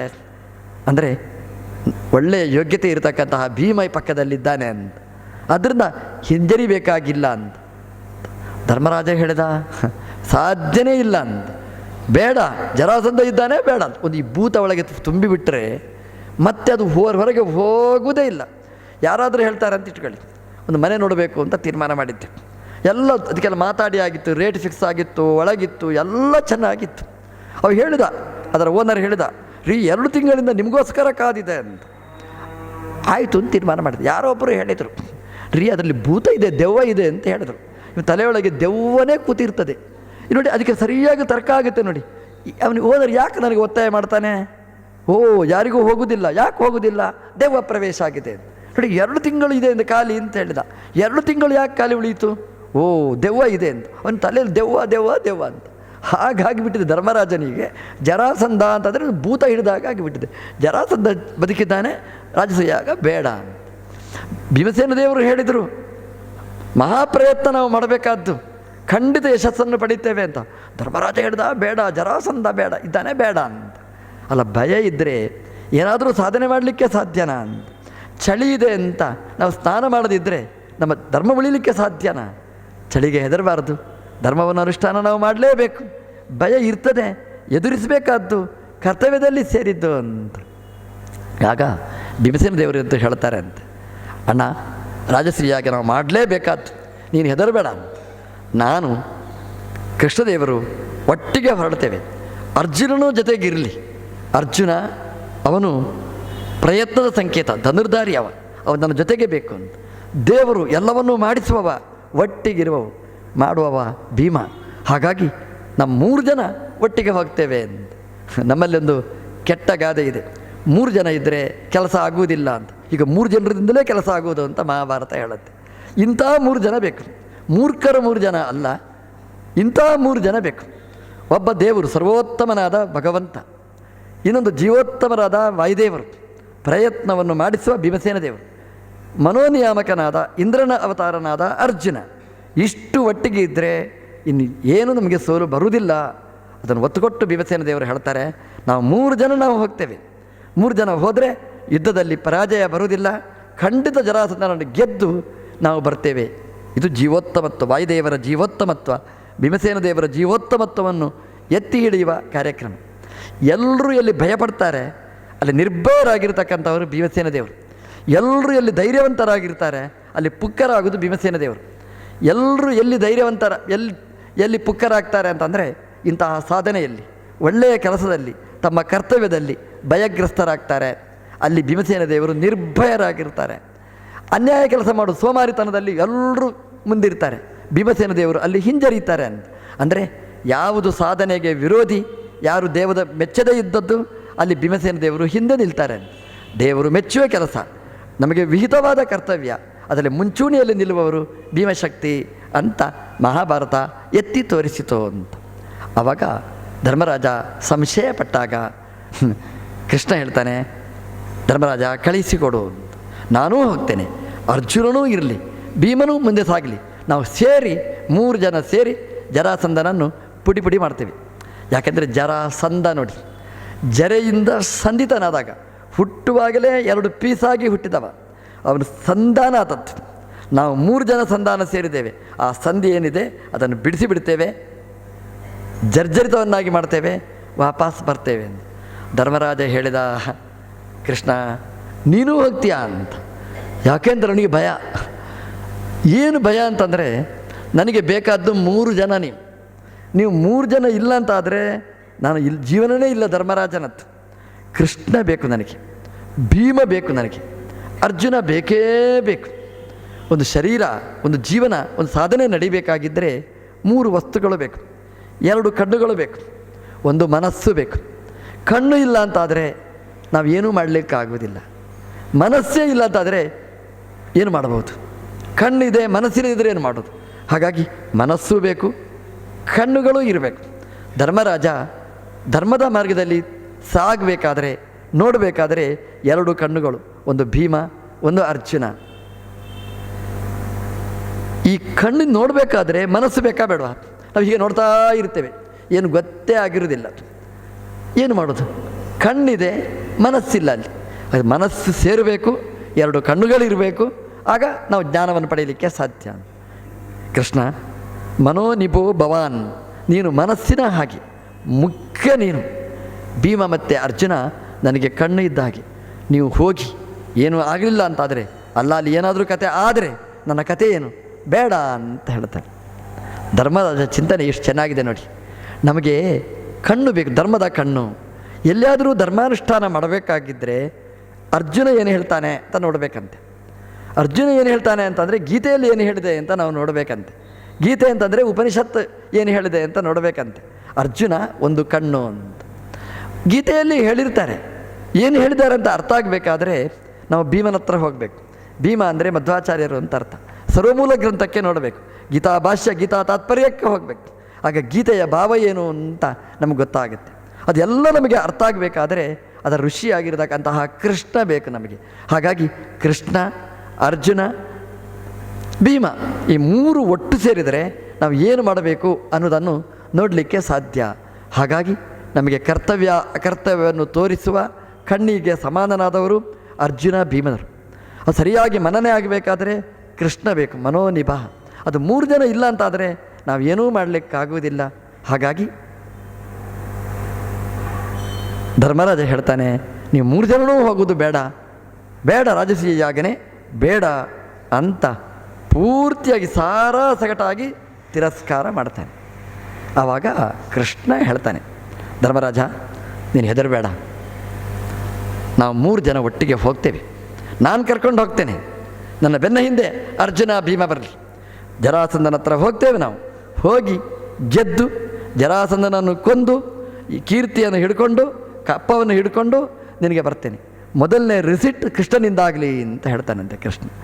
ಯಾವ ಕೃಷ್ಣ ಬೇಡ ಅಂತ ಹೇಳಿದ್ದ, ಜರಾಸಂಧನ ನಿಮಿತ್ತವಾಗಿ ಇಟ್ಟುಕೊಂಡು ರಾಜಸೂಯ ಯಾಗ ಬೇಡ ಅಂತ ಹೇಳಿದ, ಅದೇ ದೇವರು ರಾಜಸೂಯ ಯಾಗ ಬೇಕೇ ಬೇಕು, ಧರ್ಮರಾಜ ನಿನ್ನಿಂದ ಮಾಡಿಸ್ತೇನೆ ಅಂತ ಹೇಳಿದ. ನೋಡಿ, ಇದು ಯಾರಿಂದ ಸಾಧ್ಯ ಆಯಿತು? ಧರ್ಮರಾಜನಿಂದ ಸಾಧ್ಯ ಆಗಲಿಲ್ಲ, ಭೀಮಸೇನ ದೇವರಿಂದ ಮಾತ್ರ ಸಾಧ್ಯ ಆಯಿತು. ನಮ್ಮ ಜೀವನದಲ್ಲಿ ಏನಾದರೂ ಸಾಧನೆ ಆಗಬೇಕಾಗಿದ್ರೆ, ಧರ್ಮ ಸಾಧನೆ ಆಗಬೇಕಾದ್ರೆ, ದೇವರು ಒಪ್ಪಬೇಕಾದ್ರೆ ಭೀಮಸೇನ ದೇವರು ಬರಬೇಕು, ಮಧ್ವಾಚಾರ್ಯರ ಅನುಗ್ರಹ ಬೇಕು ಅನ್ನೋದನ್ನು ಮಹಾಭಾರತ ನಮಗೆ ಸ್ಪಷ್ಟವಾಗಿ ನಮಗೆ ಸೂಚನೆ ಮಾಡಿತ್ತು. ಹಾಗಾಗಿ ಮಧ್ವಾಚಾರ್ಯರನ್ನು ಗಟ್ಟಿ ಹಿಡಿದರೆ, ಪ್ರಥಮೋ ಹನುಮಾನ್ ನಾಮ ದ್ವಿತೀಯೋ ಭೀಮ ಏವಚ ಪೂರ್ಣಪ್ರಜ್ಞ ಮಧ್ವಾಚಾರ್ಯ ತೃತೀಯಸ್ತು ಭಗವತ್ ಕಾರ್ಯ ಸಾಧಕ. ಅವರು ಇದ್ದರೆ ಭಗವಂತನ ಪ್ರೀತಿಗೆ ಬೇಕಾದ ಕಾರ್ಯ ನಮ್ಮಿಂದ ಆಗಲಿಕ್ಕೆ ಸಾಧ್ಯ. ಧರ್ಮರಾಜನ ಮನಸ್ಸನ್ನು ಒಲಿಸಿ ಅವನಿಗೆ ಸಮ್ಮತಿಸುವ ಹಾಗೆ ಮಾಡಿ ಕೃಷ್ಣ ಅರ್ಜುನ ಭೀಮಸೇನ ದೇವರ ಜೊತೆಗೆ ಜರಾಸಂಧನ ಊರಿಗೆ ಬಿಹಾರಕ್ಕೆ ಹೊರಟಿದ್ದಾನೆ. ಹೋಗಿ ಅಲ್ಲಿ ಗೆದ್ದು ಬರಬೇಕಾಗಿರ್ತಕ್ಕಂತಹ ಸಾಹಸ ಇದೆ. ಕೃಷ್ಣ ಹೇಗೆ ಹೋದ ಅನ್ನುವ ಕಥೆಯನ್ನು ಮಹಾಭಾರತ ವಿಶ್ಲೇಷಣೆ ಮಾಡಿದೆ.